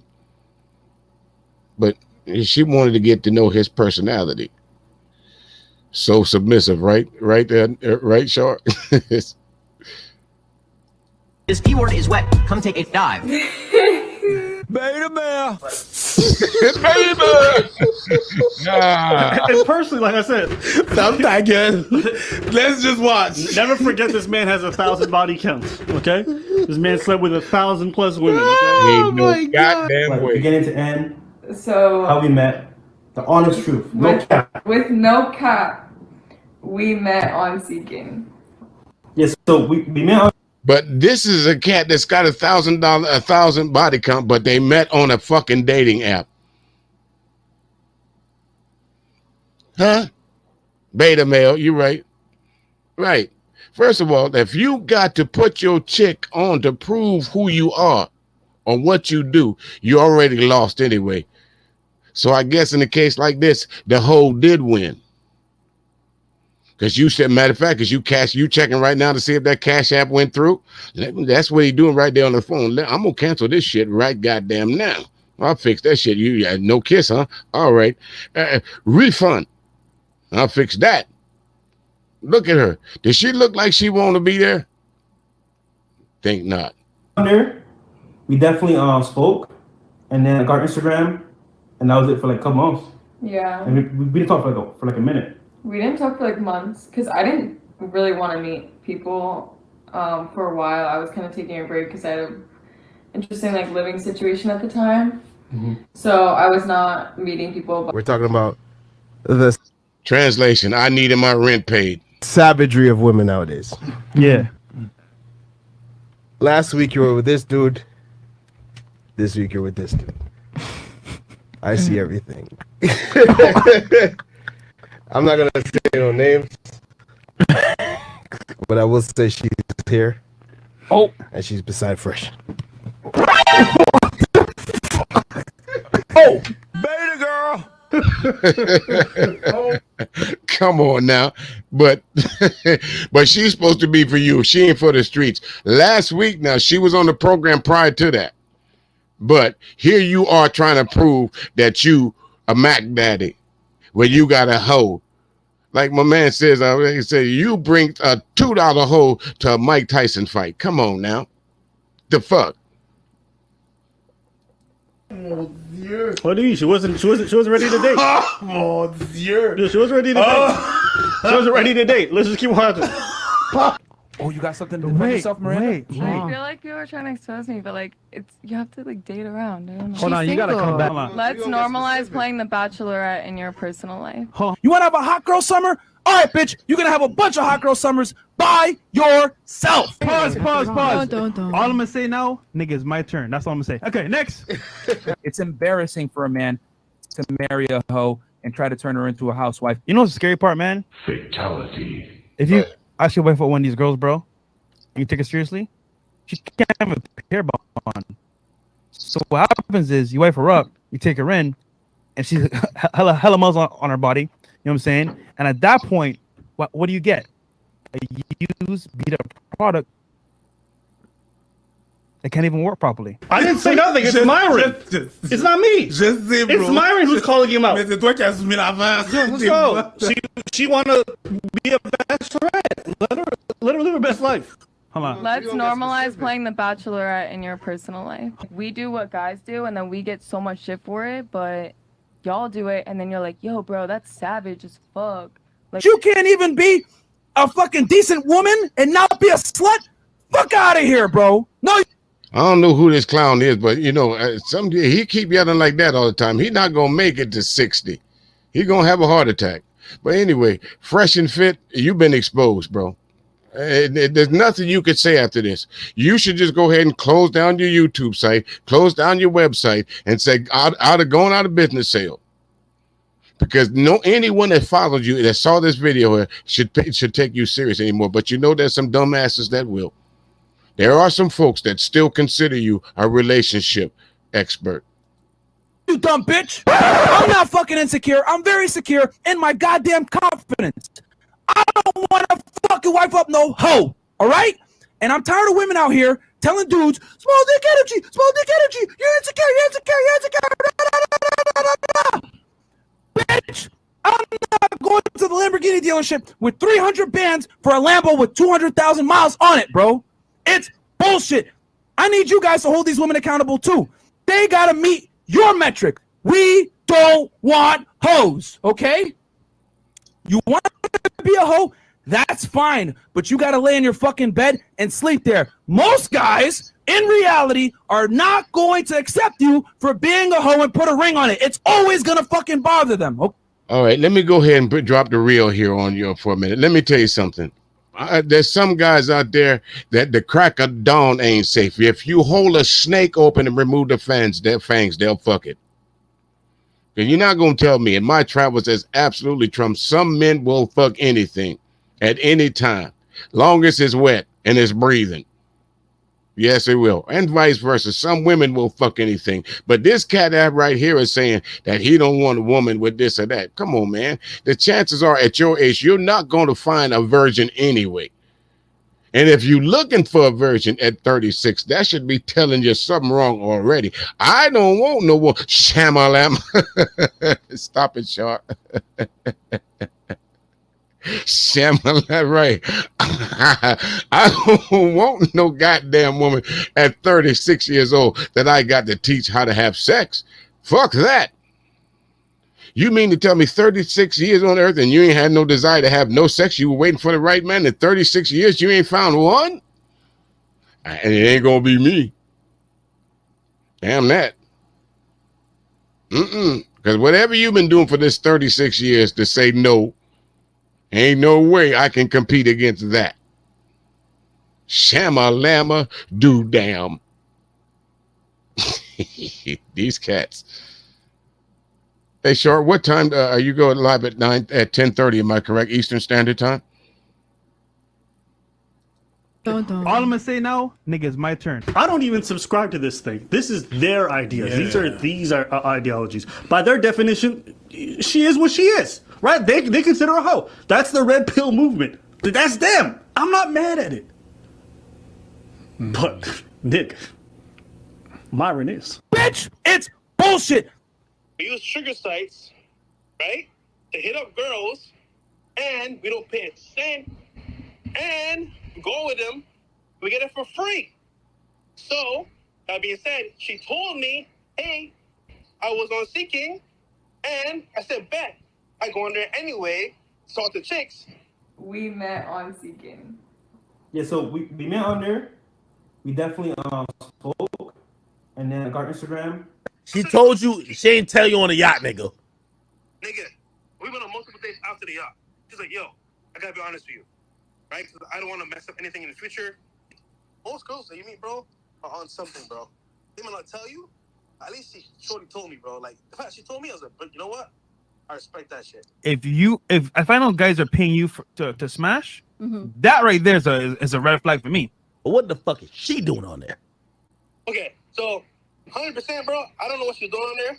I mean, Understand something. Listen, there's no site that you signed up to that automatically just start take down your information. You literally have to take time to fill it out. If you're on Bumble, even if you're on Facebook, there's some things you still got to fill out in order to be a viable member of Facebook. Am I correct? So don't. It's not coincidence that you're not on that site. Not only on these sites, you can sign up for free, but in order to communicate with someone, you have to have a membership. So she is a paying member and you are a paying member. You over there looking for sugar babies and they over there looking for sugar daddies. Y'all just happen to match up. You got busted on this, whatever this DK Alchemist show. You were busted. And instead of you saying, you know what, yeah, I ran into one of them hoes. I stuck my hand in that bag. Oh, shit. You trying to justify it. Same thing happens over there in the manosphere. A whole lot of things going on. We still in the YouTube streets, folks. I know some of you folks don't know these people that I'm talking about, but we gonna get to the part to where some of these folks you gonna know because they're kind of, I won't call them household names, but they're YouTube street household names. he said, hey, she might need some money. I don't know what's going on there, bro. Was it a red flag when you found out she's on seeking arrangements and she decided to come link with you only when you were on the yacht? No, 100% no. Bro, in Miami, almost every girl you see that's good looking, bro, is I ain't saying that she a gold digger, but she ain't fucking with no broke nigga. sugar site. I thought she was different than all the else. That she hasn't been tainted yet. But now she's doing whatever other Miami girl's doing.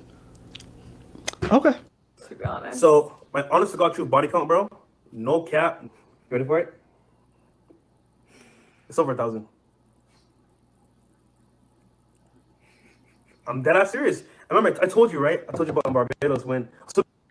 First of all, then we got some ladies down in the chat room over there. I mean, think about it. Yeah, dead ass serious, right? That kind of cat that looked like he got a thousand woman body count.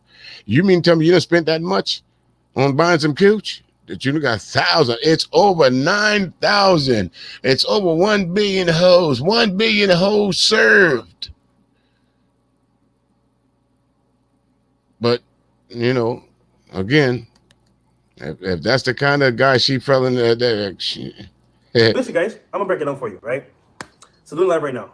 So in Barbados, right?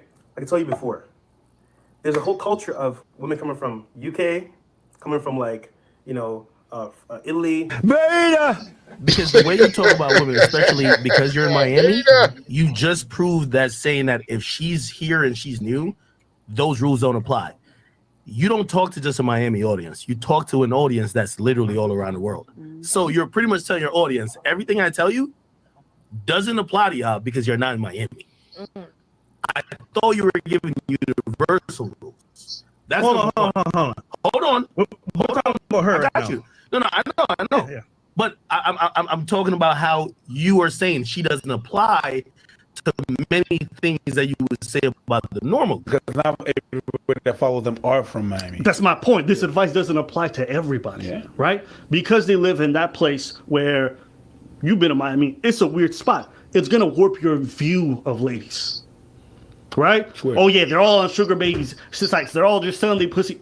Bruh, that's what happens where you live specifically. As far as the whole incident, personally, I don't think it's that big of a deal. I don't think it's that important. I do think it's more evidence of what we already know about Fresh, which is one. Well, it's obvious, folks, that this fresh and fit. You know you done fucked up, right? Yeah, it's obvious that you are a fraud. If you call yourself a relationship guru, it's obvious that you're not. Listen here. Let me tell you, there's two things I noticed. One thing I can't say about this particular clip. If he had already had engaged in any kind of sexual, whether it be anything, If they were anything, if they had been intimate in any way, there's no way she would have leaned away from that kiss like that and hollered, "Do I know you?" You went to a site. She came to the boat hoping that she was going to hook up with a rich nigga. Found out that you wasn't rich. You're fake. You're a fraud. And you got called out on a podcast because the chick was there a couple days before. So it's obvious she in search of a sugar daddy, but there's a lot of folks over there that tell you that these hoes is winning. No, it's just you damn fools that's out there that making these hoes. If they are winning, you the ones that's out there making yourself look like an ass. Don't blame it on the chick. You know you done fucked up, right? Fresh and fit. You mean fit to be tied, hog-tied up somewhere. Stop that. These hoes ain't loyal. Especially when they're up for the highest bidder.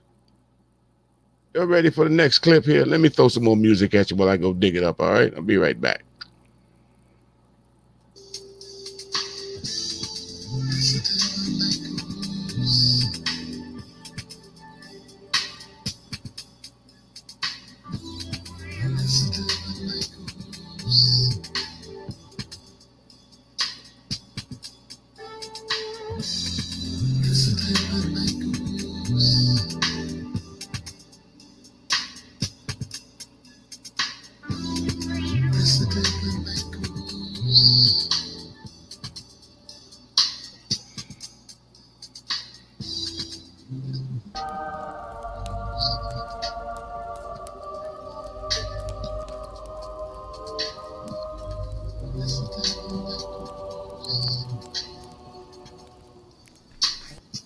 All right, folks, as you can see right here on the screen right here, let me turn down my music here. On the screen I got here, as you can see coming into full focus, a nice looking young lady, I would have to say. You know, if I saw her on the street, she would get a second look. Kind of, bright skin, nice looking girl. So let's check it out here. I sometimes it's best to not introduce things. It's just let you fall into it. All right. I need you to tell mainly the men out there that you come across, the men that you will meet, tell them how much women your age just don't give a fuck about what they talking about. Wait, like what? Like explain to them, like when men say, when they get mad, when they say like hoes are winning or women are just winning, period, and women should have certain dating standards and stuff. Explain to them you just don't give a fuck. Dating standards. Well, just because men are gonna do what you want them to do anyway, right? Pretty much. Okay, so you as a 24-year-old, okay, just tell them to say, you know what? I mean, I personally don't care. Well, why don't you care? It's another nigga that'll do it. Because I'm sorry, could you repeat that, please? Did y'all hear that? That's just from some random girl that my man said that said blah blah. Just asked a few questions. I could hardly make out what he was saying because he was talking kind of low. But you could clearly hear her say, "What you won't do, another nigga will do. You don't want to take out the trash, another nigga take out the trash. You don't want to buy me this, another nigga will buy it for me." But that ain't all. Another nigga that would do it. So the simping is real. Yeah, if one don't do it, somebody else will. And you're not worried about long-term plans and futures and stuff like that when it comes to men and their money and stuff like that. I'm not worried about no man and their money because I got my own. So you feel today's men, the men in your age group have nothing to really offer you at this Nope. point? I could do it myself. Okay, what about an older man? Would you want an older man? A sugar daddy? Yeah, would you do with a sugar daddy? As long as he don't want no sugar. Y'all hear that? Yeah, I don't mind having me a sugar daddy as long as he don't want no sugar. That ain't no sugar daddy. That's what they call over there in these streets a simp. And that's what that's why in these YouTube street they're so easy to call each other a simp, because if you all don't know, there's been a shake up in the matter. There has been a shake up in the manosphere. The girl that they call Jessica X with the side boob and all has been kicked out of the manosphere, y'all. I'm telling you, they've been making stream after stream about it. So basically, what this young lady is saying is the same thing that Jessica X is saying. Whatever you won't do, there'll be another nigga that won't do. If you won't send me no cash app, motherfucker, I got enough of them that will. Sure do. I got to grab that bag, as they say. Ain't that what them young folks say? Grabbing the bag? Back in the day, that meant if you grabbing the bag, that means somebody was grabbing your nuts. Be careful what y'all reinvent, okay? Okay. Okay. So the old men that still say things like women should. So basically, women are not going to acquiesce to men from your vantage point. Wait, are not gonna act like what? They're not going to acquiesce. They're not going to do what men. Women in your age bracket are pretty much going to do what they want to do. Period. Yeah.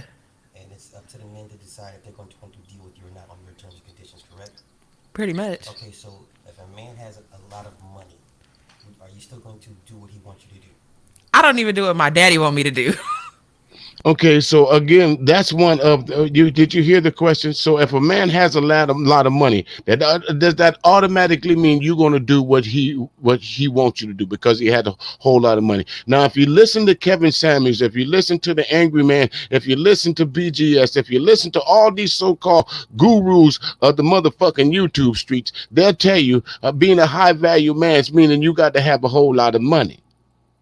But you just clearly hear from a young female saying this, I don't give a damn about your money. Just because you got a lot of money, that don't mean I'm listening to you. The fuck? I'm not listening to you because you got some money. I don't listen to my daddy. Like I said, you know, me, she's an fairly attractive young woman. She looks like she has her real hair. You know how I know why she got a real hair? Because see that part down there, her hair, the head right there, her scalp is the same color as her face.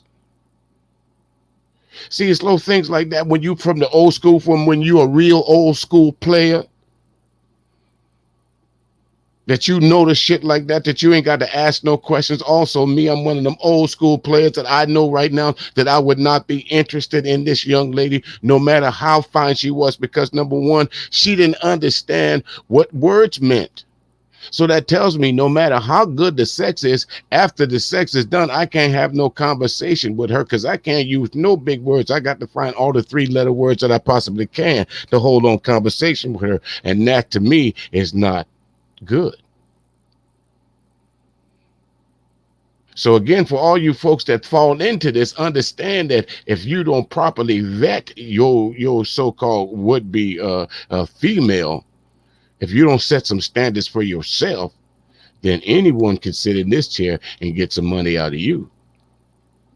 But a few promises and a few batting eyes and a tight white shirt and a pretty smile and some long hair.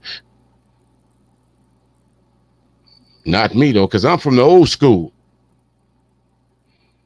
You got to do more than have more. You got to have more than that, because after I get up out the bed with you, if I ain't got nothing to talk to you about, shit, then here, take this money and get the hell on. I might as well head about me a hoe.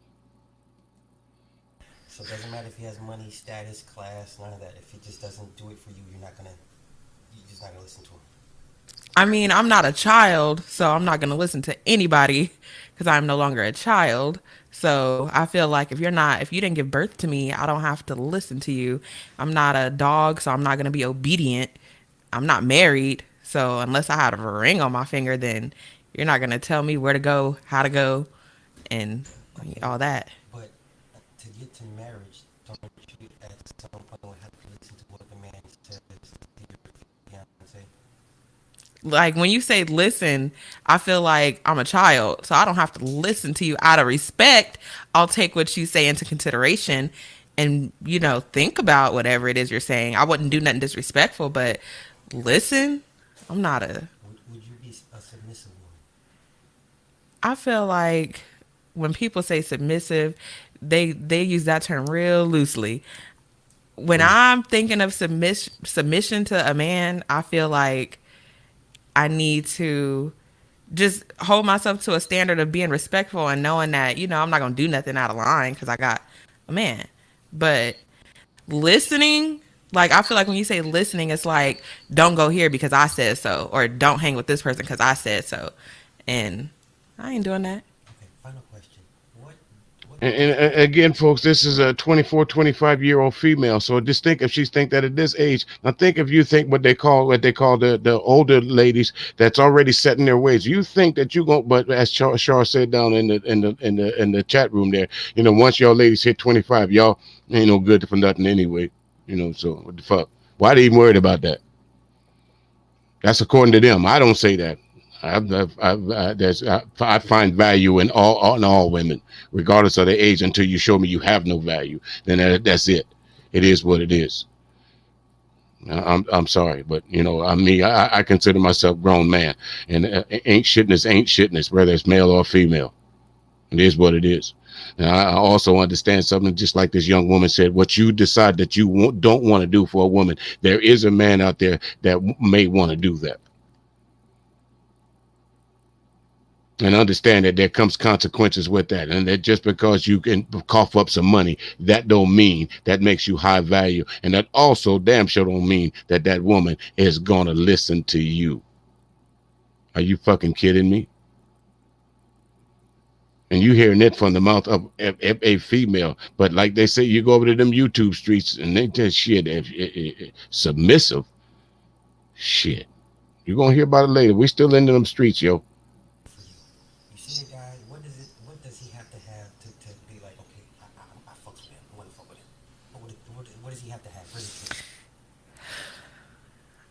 I don't know, because I don't look like. So it's a biological thing? Does it make you feel a certain way for it to take place?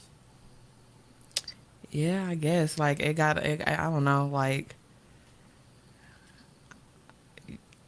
I don't know, because I feel like you gotta,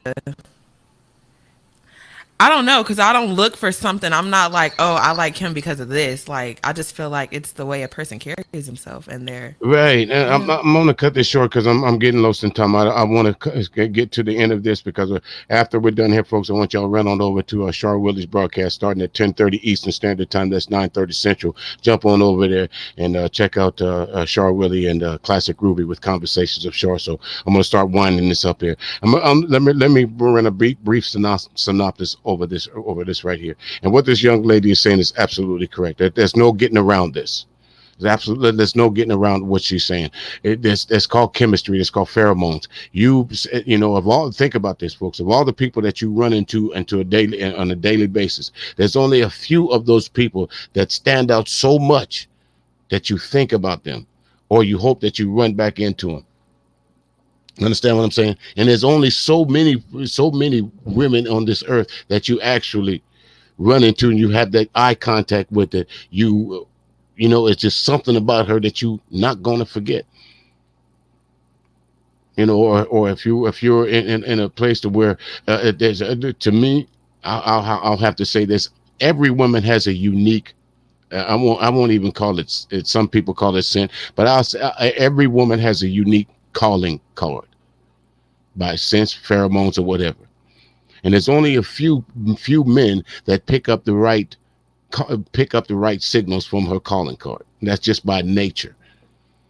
Some of us get some of it, but there's a lot of us that don't get all of it. For those of us to get that complete package, that's usually who you end up with being a mate. Now, is it flawed? As it goes on, yes, it is. You know, the newness wears off or whatever. But that initial attraction, folks, that's not something that you can say because this guy has on a polo shirt, he looking cute. What's going to happen when you take off the polo shirt? The fuck? So let's keep on going into these YouTube streets here. Let me pull up, play some more music here. Let me go pull up this clip here.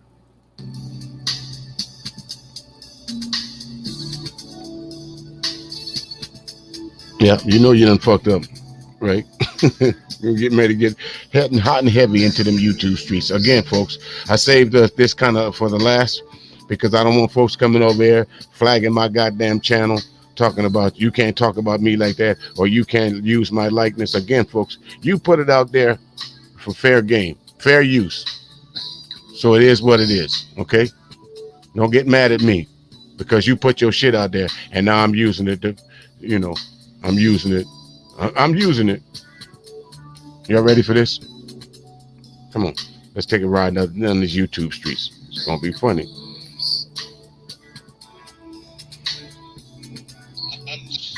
Hi, my name is Austin Faulkner. I am the guardian champion and keepers of the secrets of castle bigotry. This nigga right here. And when I hold up my magical nightstick and say, by the power of bigotry. Oh my God. Okay, so put these through. hold on. Hold on, man.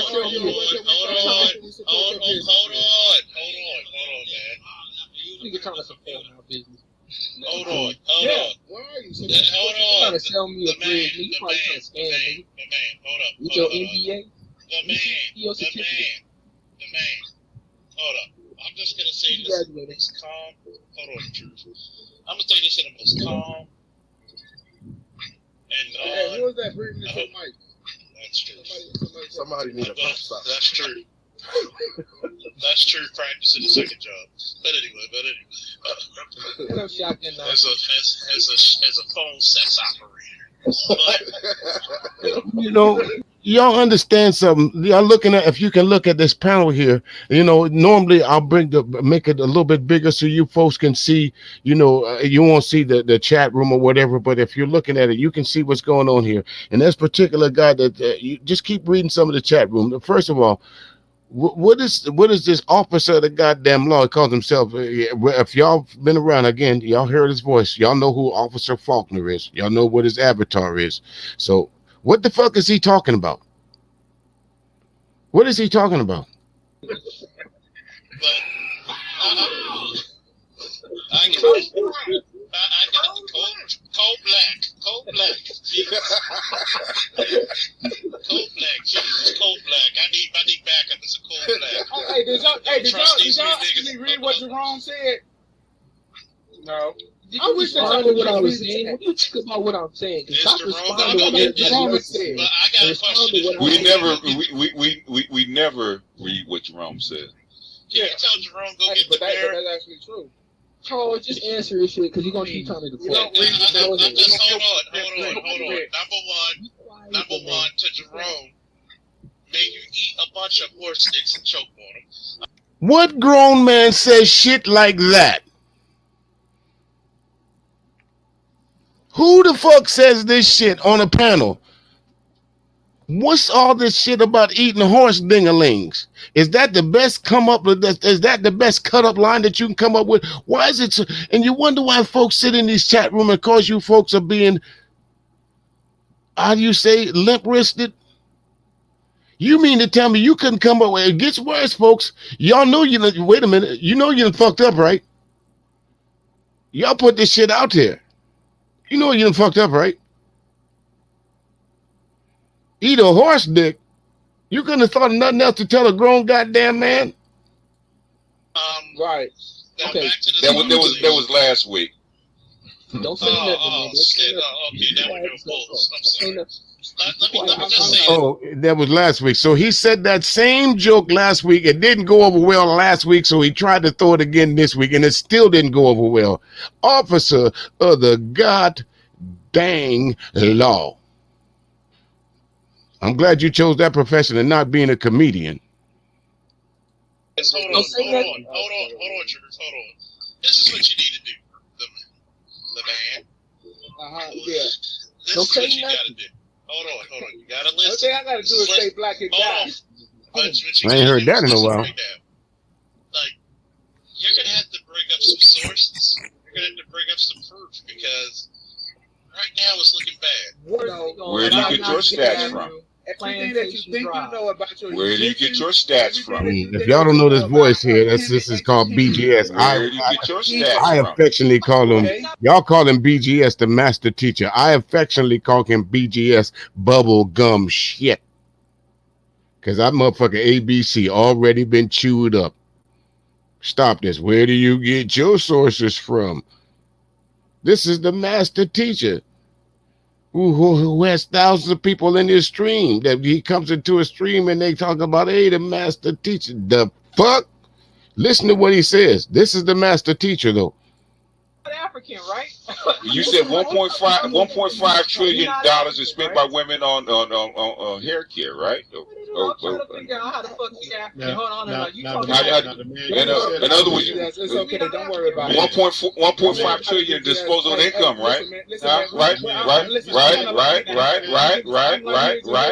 Where you get the stats from? Where do you get the stats from? Where do you get the stats from? Where do you get the stats from? Where do you get the stats from? Where do you get the stats from? You probably do. That's what I believe that. Now that I believe. So then believe it. Believe it. So how accurate? So how accurate is your ass? That's what I want to know. What the fuck? How accurate is my what? How accurate is my ass? Why would you ask me that? You know, I can tell you what, maybe there's a scientific answer to that. I just ain't figured it out because I've been thinking about how I would answer that. But I guess my ass is pretty accurate because when I sit on it, I sit down. What the fuck? Here it is. This is the master teacher. This is the cat they call BGS that's got all these goddamn so-called accolades to be thrown at him every time he come into somebody's chat room. Yeah, the master teacher is all hail BGS. And this motherfucker go ask a grown-ass man, how accurate is your ass? But wait, there's more. Here's some truth, right? How accurate is your ass? That's what I want from. Where do you get your stats from? You probably do.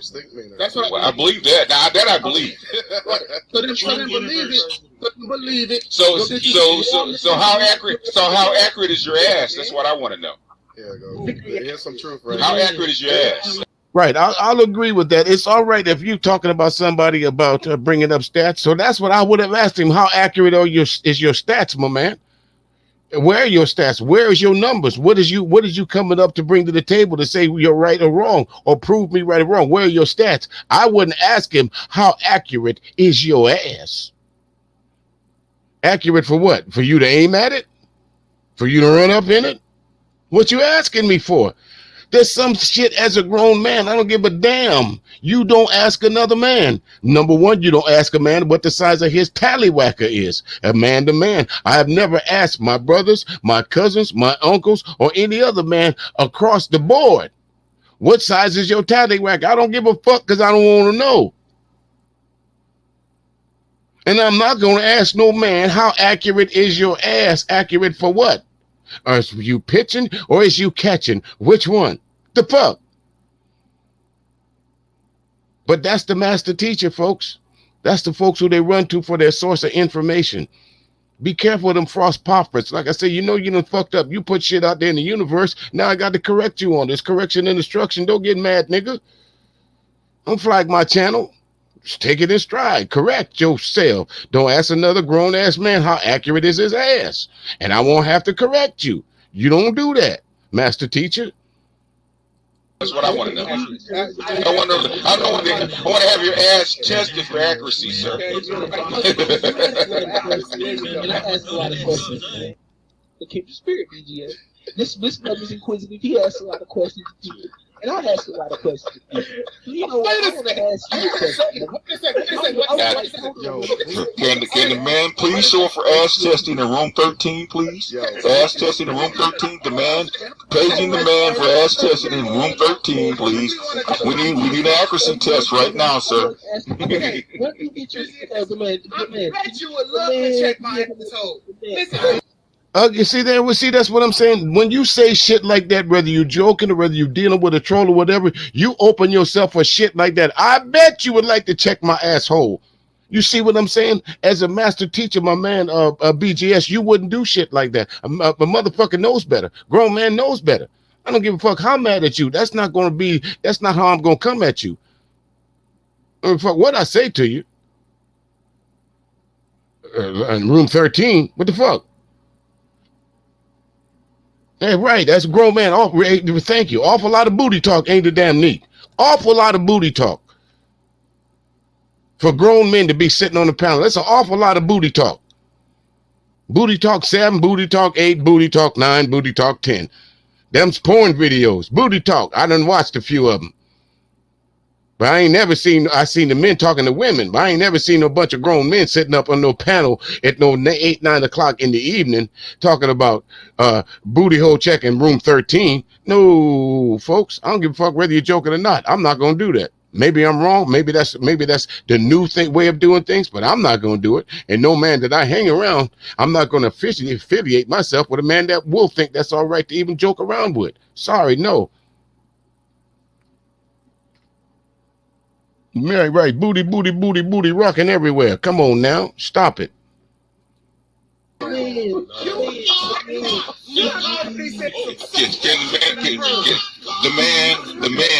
the man please report to room 13 for ass testing, please? Yeah, right. Want me to report to room 13 to check my ass. Now, let me say this. How I would have said this. I would have said, can the man come to room 13 for possible being an asshole testing? Let me see if I can confirm or deny that you are a true asshole or are you a whole ass. Not for asshole testing. Who gonna test you? Is you gonna having Uncle Sam? Let me wait till later. Stop it. Did I not hear you tell somebody a few years ago that you were fucking? Here it comes. I knew this was Can the man please show up for ass testing accuracy, please? That's room right. 13, And I room expect 13, you to check my room 13, room 13, room 13. And listen, y'all need to realize something here because I forgot that this guy said I will fuck you in the ass and then I'll turn around and I'll fuck you. Well, hey, well. Okay, well, see, that's exactly what I'm saying. Now, I heard that through the grapevine that he said that.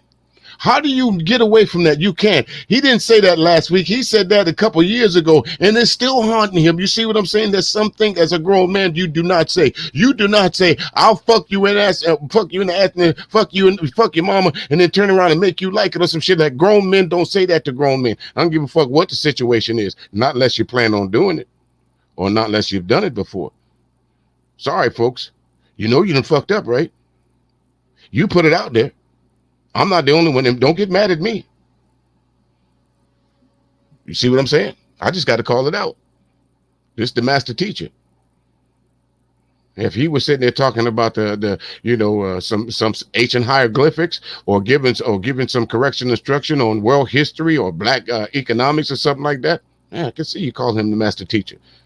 But ain't no master teacher nowhere gonna tell me about ass checking. What for? Would you studying to be a gynecologist? Is that it? Well, hey, that makes me an expert, right?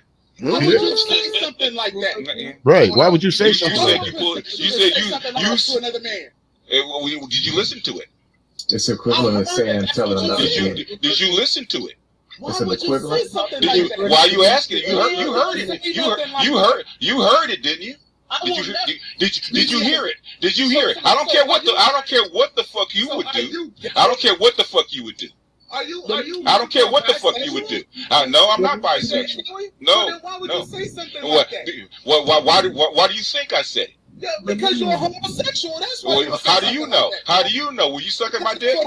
Were you sucking my dick? Again, more questions and that a man, a girl. First of all, this is not a conversation. This is not an argument that men have. How would you know? Was you sucking my dick? Men don't have this conversation, folks. This is the point I'm trying to point out about the YouTube streets. Be careful who you follow because grown men don't have this conversation. A grown man will not be bolted into this conversation. A grown man, even if he does get into an argument with someone, will not resort to this kind of rhetoric to prove a point. Were you sucking my dick? I'm going to bend you over and make sure you fuck you until you like it. Grown men don't say that to each other.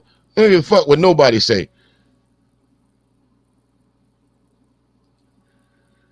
Come on in, the Crown Prince of Pettiness. How you doing, good brother?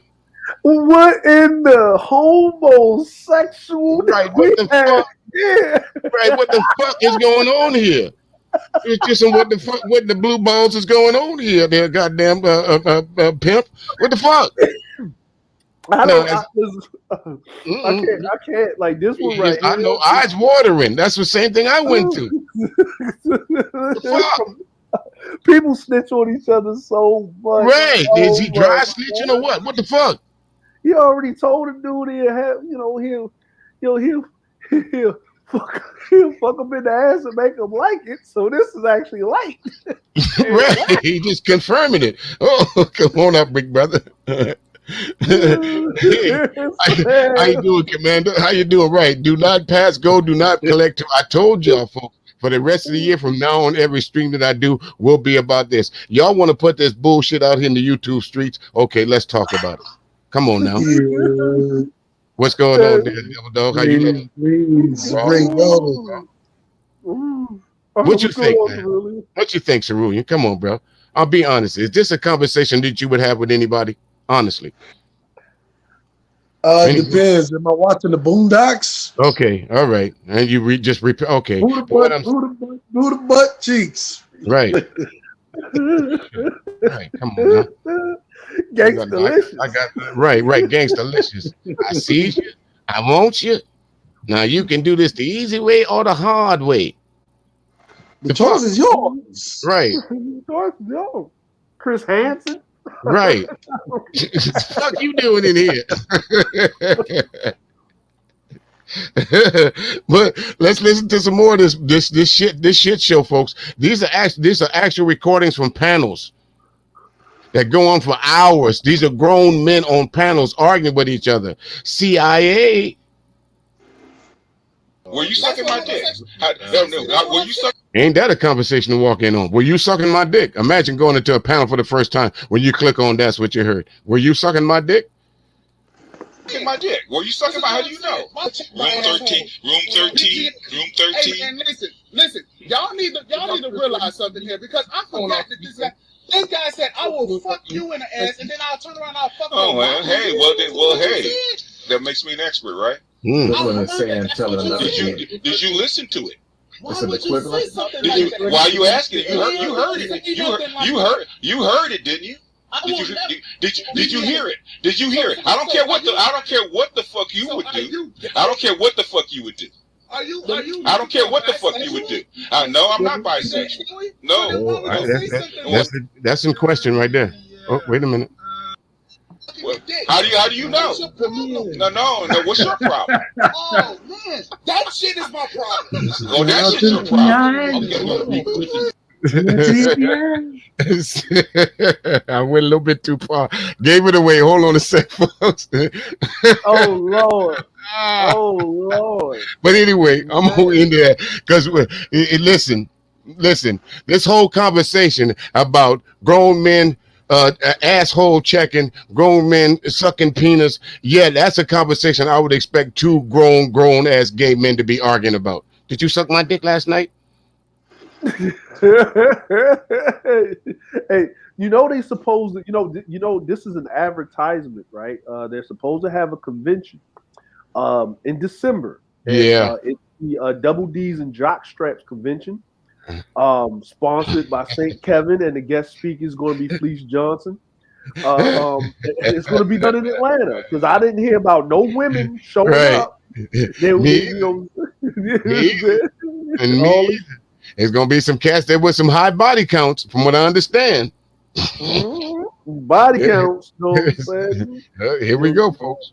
Blood convention.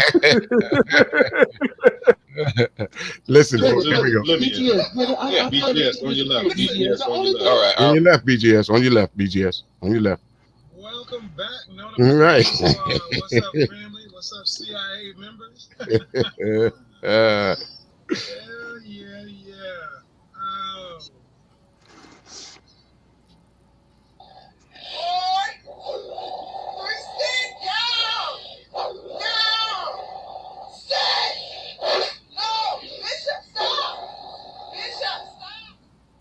Many.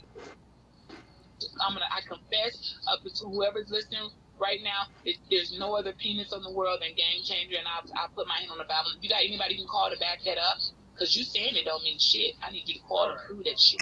Did y'all hear that? As you can see now, we've moved on. There's a cat calls himself the Game Changer. I told you I'd be calling up fucking names. You shouldn't put it out there. There's a cat that called himself the Game Changer. I got 15 minutes left to rock this post, so let me get straight to it. I got a cat call himself a game changer that said that there's no other woman any woman he run into would be honored to have his private parts up off in her. He would be honored. So this young lady that you see right here, we call her Beach. For all you folks, I'm sure some of you folks have known who Beach is. She is a rebel rouser. She says exactly what's on her mind. Unfortunately for Game Changer, he went to the beach that day. Nigga didn't take no towel.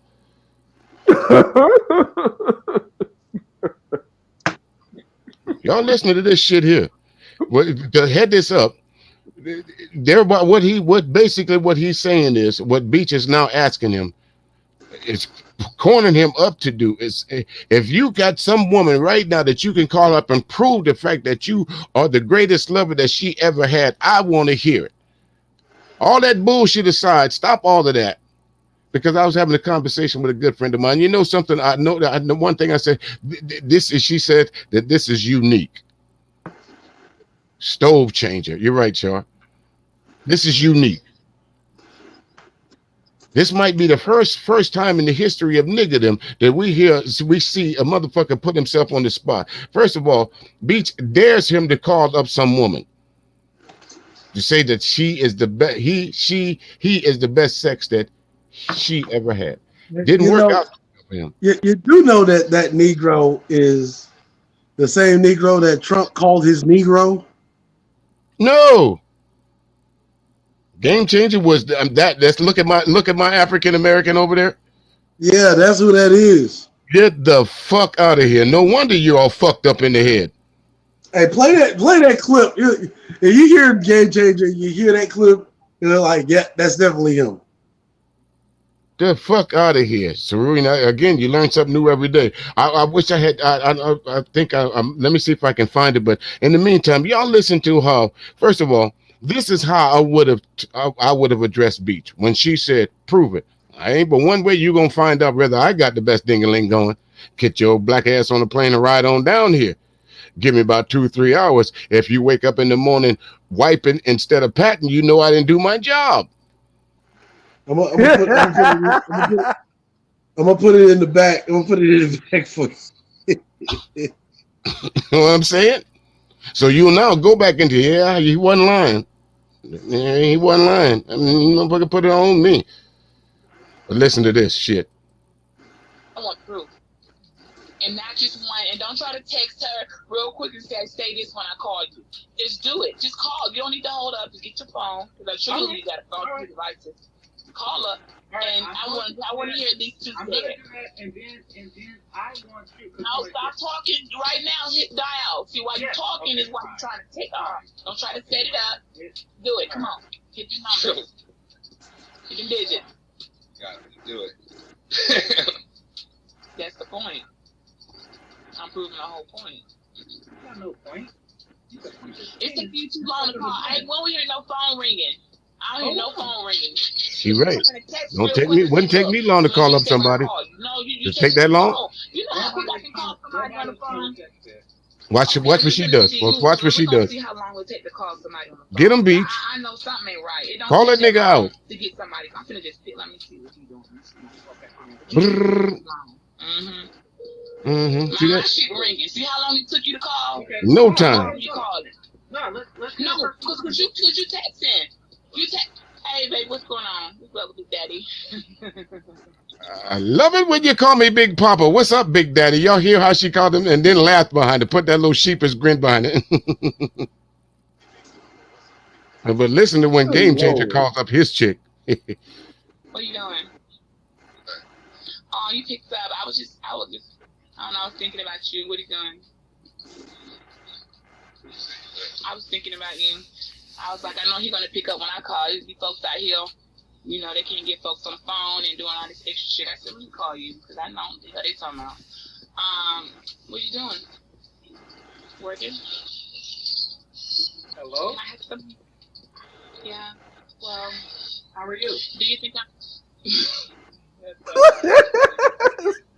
I'm pretty good. There's some belligerent bitch in the background. Sorry about that. Hold on, let me. Damn! No, you going too far. You went too far. Hey, no one is. How? First of all, did y'all hear how the young lady answered the phone? I don't know if you heard it clear enough, but she said, "Yeah, hello." And he says, "Hey, how you doing?" Sounds like a random call that, wait, there's more. Belligerent in the B word. Hey, I require silence. Thank you very much. How you doing? That's just painful right there.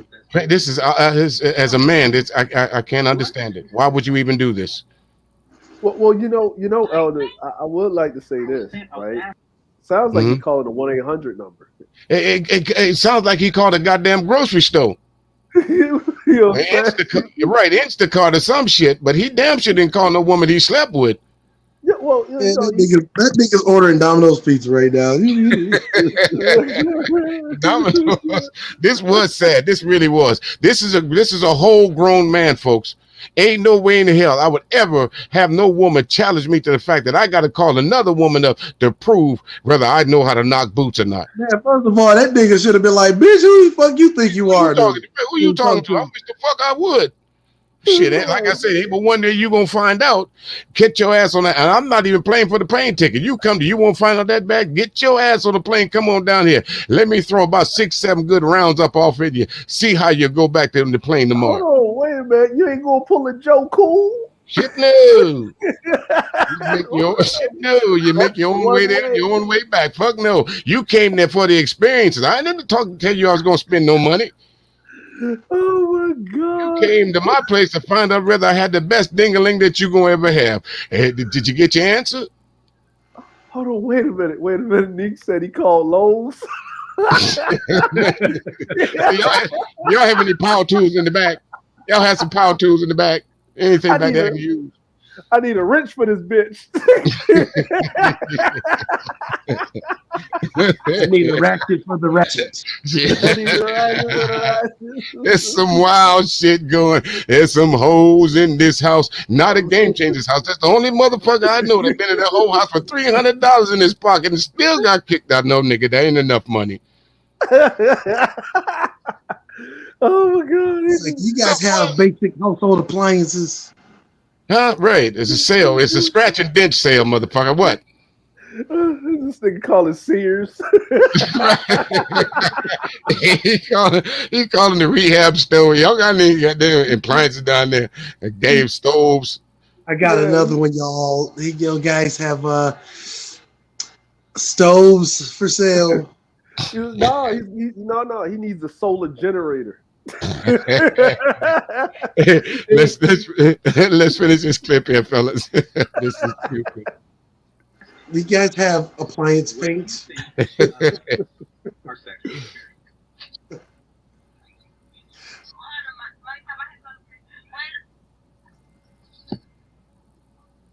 Hold on.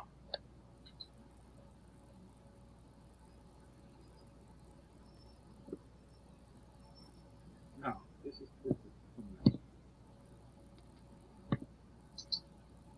hold on right quick.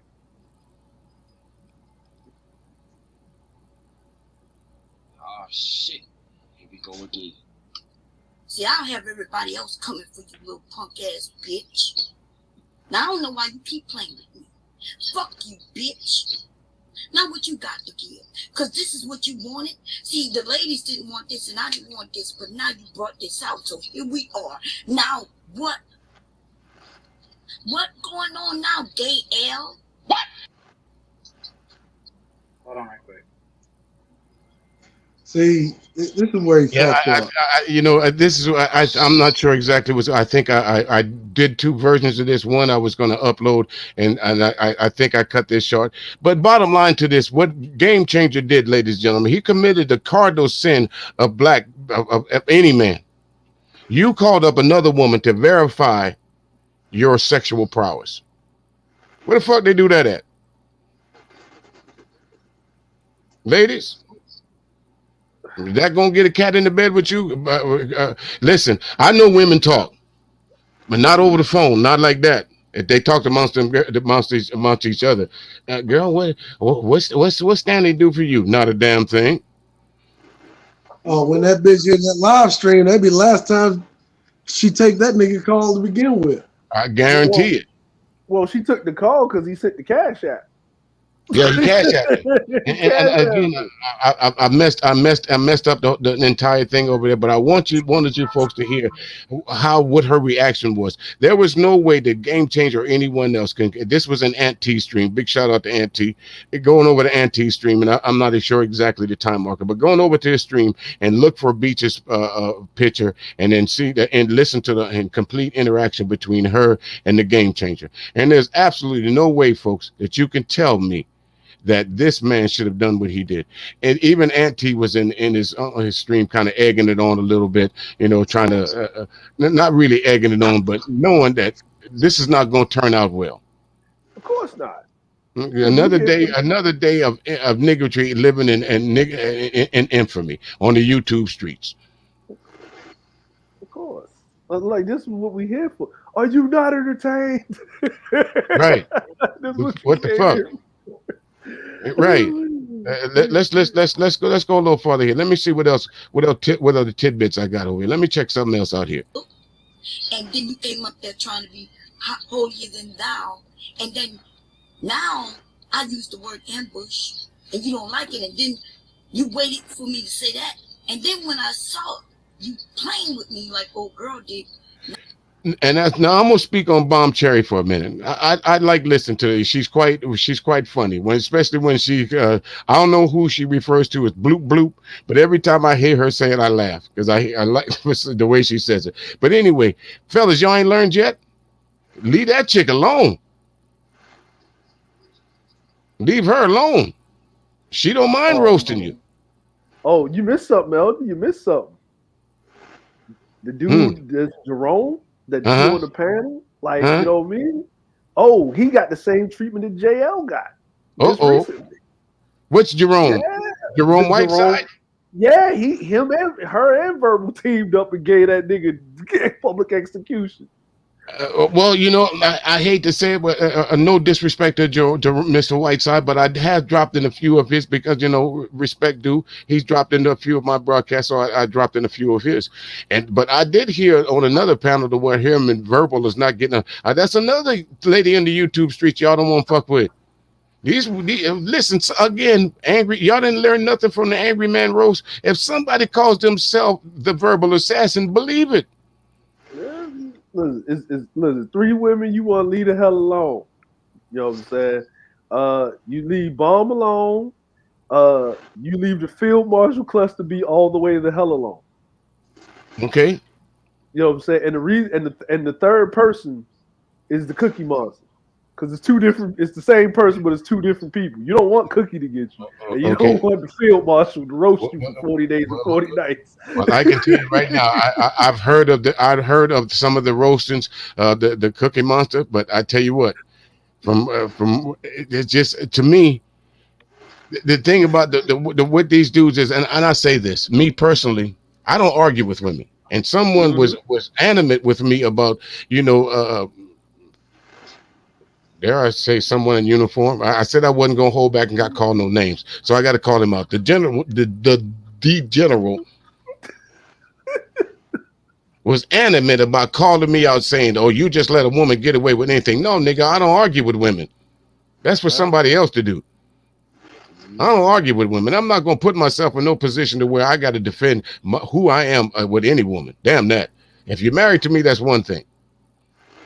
But just some random chick on YouTube that I ain't gonna never see and probably ever gonna talk to in life other than through a screen, hell no, I'm not gonna sit in no chat room and argue with you. Shit on that. Not today, not tomorrow, not next week, not ever. No, thank you. What was that movie there, Elder and Cerulean? Or was it Girl 6? Jada Pinkett was in? With Teresa Russell or whatever? Yeah, the call line. Yeah, Girl 6. Yeah, sure was. But again, a lot of these folks, and before we get on up out of here, folks, is I don't want to run into. I know Shard is about to do a live stream in a minute, so I don't want to hold you folks up from that because I know a lot of us here we try to do the double streams, but I'm one of those folks that I'd like to pay homage and go to and listen to her streams as well. So I'd like all you folks to get on over there. So we're gonna adjourn this here in a few minutes. I just have you guys that came up here say a few words and And it will just let me say one more thing. I said I was going to call out a few names, but this cat named Ramil, who is he? You guys know who he is? Oh yeah, we know who he is. We know who he is. Let me say The real something. question is, does he know who he is? Right. Let me say something about this guy right here, right now. I'm just making sure that we're talking about the same guy. If you motherfuckers are over there listening to this guy talking about the hoes that's winning, y'all lost. Y'all understand who you're following.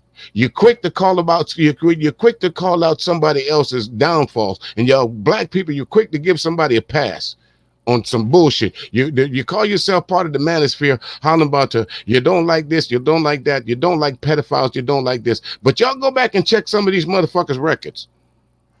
Allegedly. Check out some of these records and some of the shit that they didn't see who you aligning yourself with. Guilt by association. Am I right, fellas? Listen, this is my thing, right? If you crying about the hoes is winning, but the dude has made a career off of dealing with hoes in abandoned houses with construction lights. I don't get the mother. You know what? I just like to see the world burn. You know what, Elder Cerulli? Can we bring back? Can we just bring back? Just nature, the laws of just we're so civilized. We allow these people to permeate. Can we just send them out in the forest and have them slap box a bear or something? Can we just do that? Law of natural selection. You see, that's exactly what I'm saying, Dre. You know, we're not too far removed from the animal kingdom as we would like to believe. There's certain things that, the animals do. You don't see two male bucks running together. You usually see them button heads, during the rutting season. Other than that, they keep their distance. You know what I'm saying? Well, that's because they simps. Yeah, they boys butt heads. Right. That's the law. That's the law. Listen, you can't get mad at a chick for taking your money when you voluntarily sending it to her. And I think that's the whole thing about this manosphere thing. You guys let these talk about that. No women should be on the folds of this, but yet you got a woman over there collecting money hand over fist. And then y'all got another woman calling herself Kendra D, or she get a pass because she one of us. How the fuck she got a pussy? How is she one of the manosphere? What that make that work? You know what? That may point to something there, esteemed elder. How is she how was she a part of the manosphere? Yeah. I heard someone say, well, we give her a pass because Kendra D is Kendra D. Maybe that's that dick. Maybe that's that dick privilege that one girl was talking about.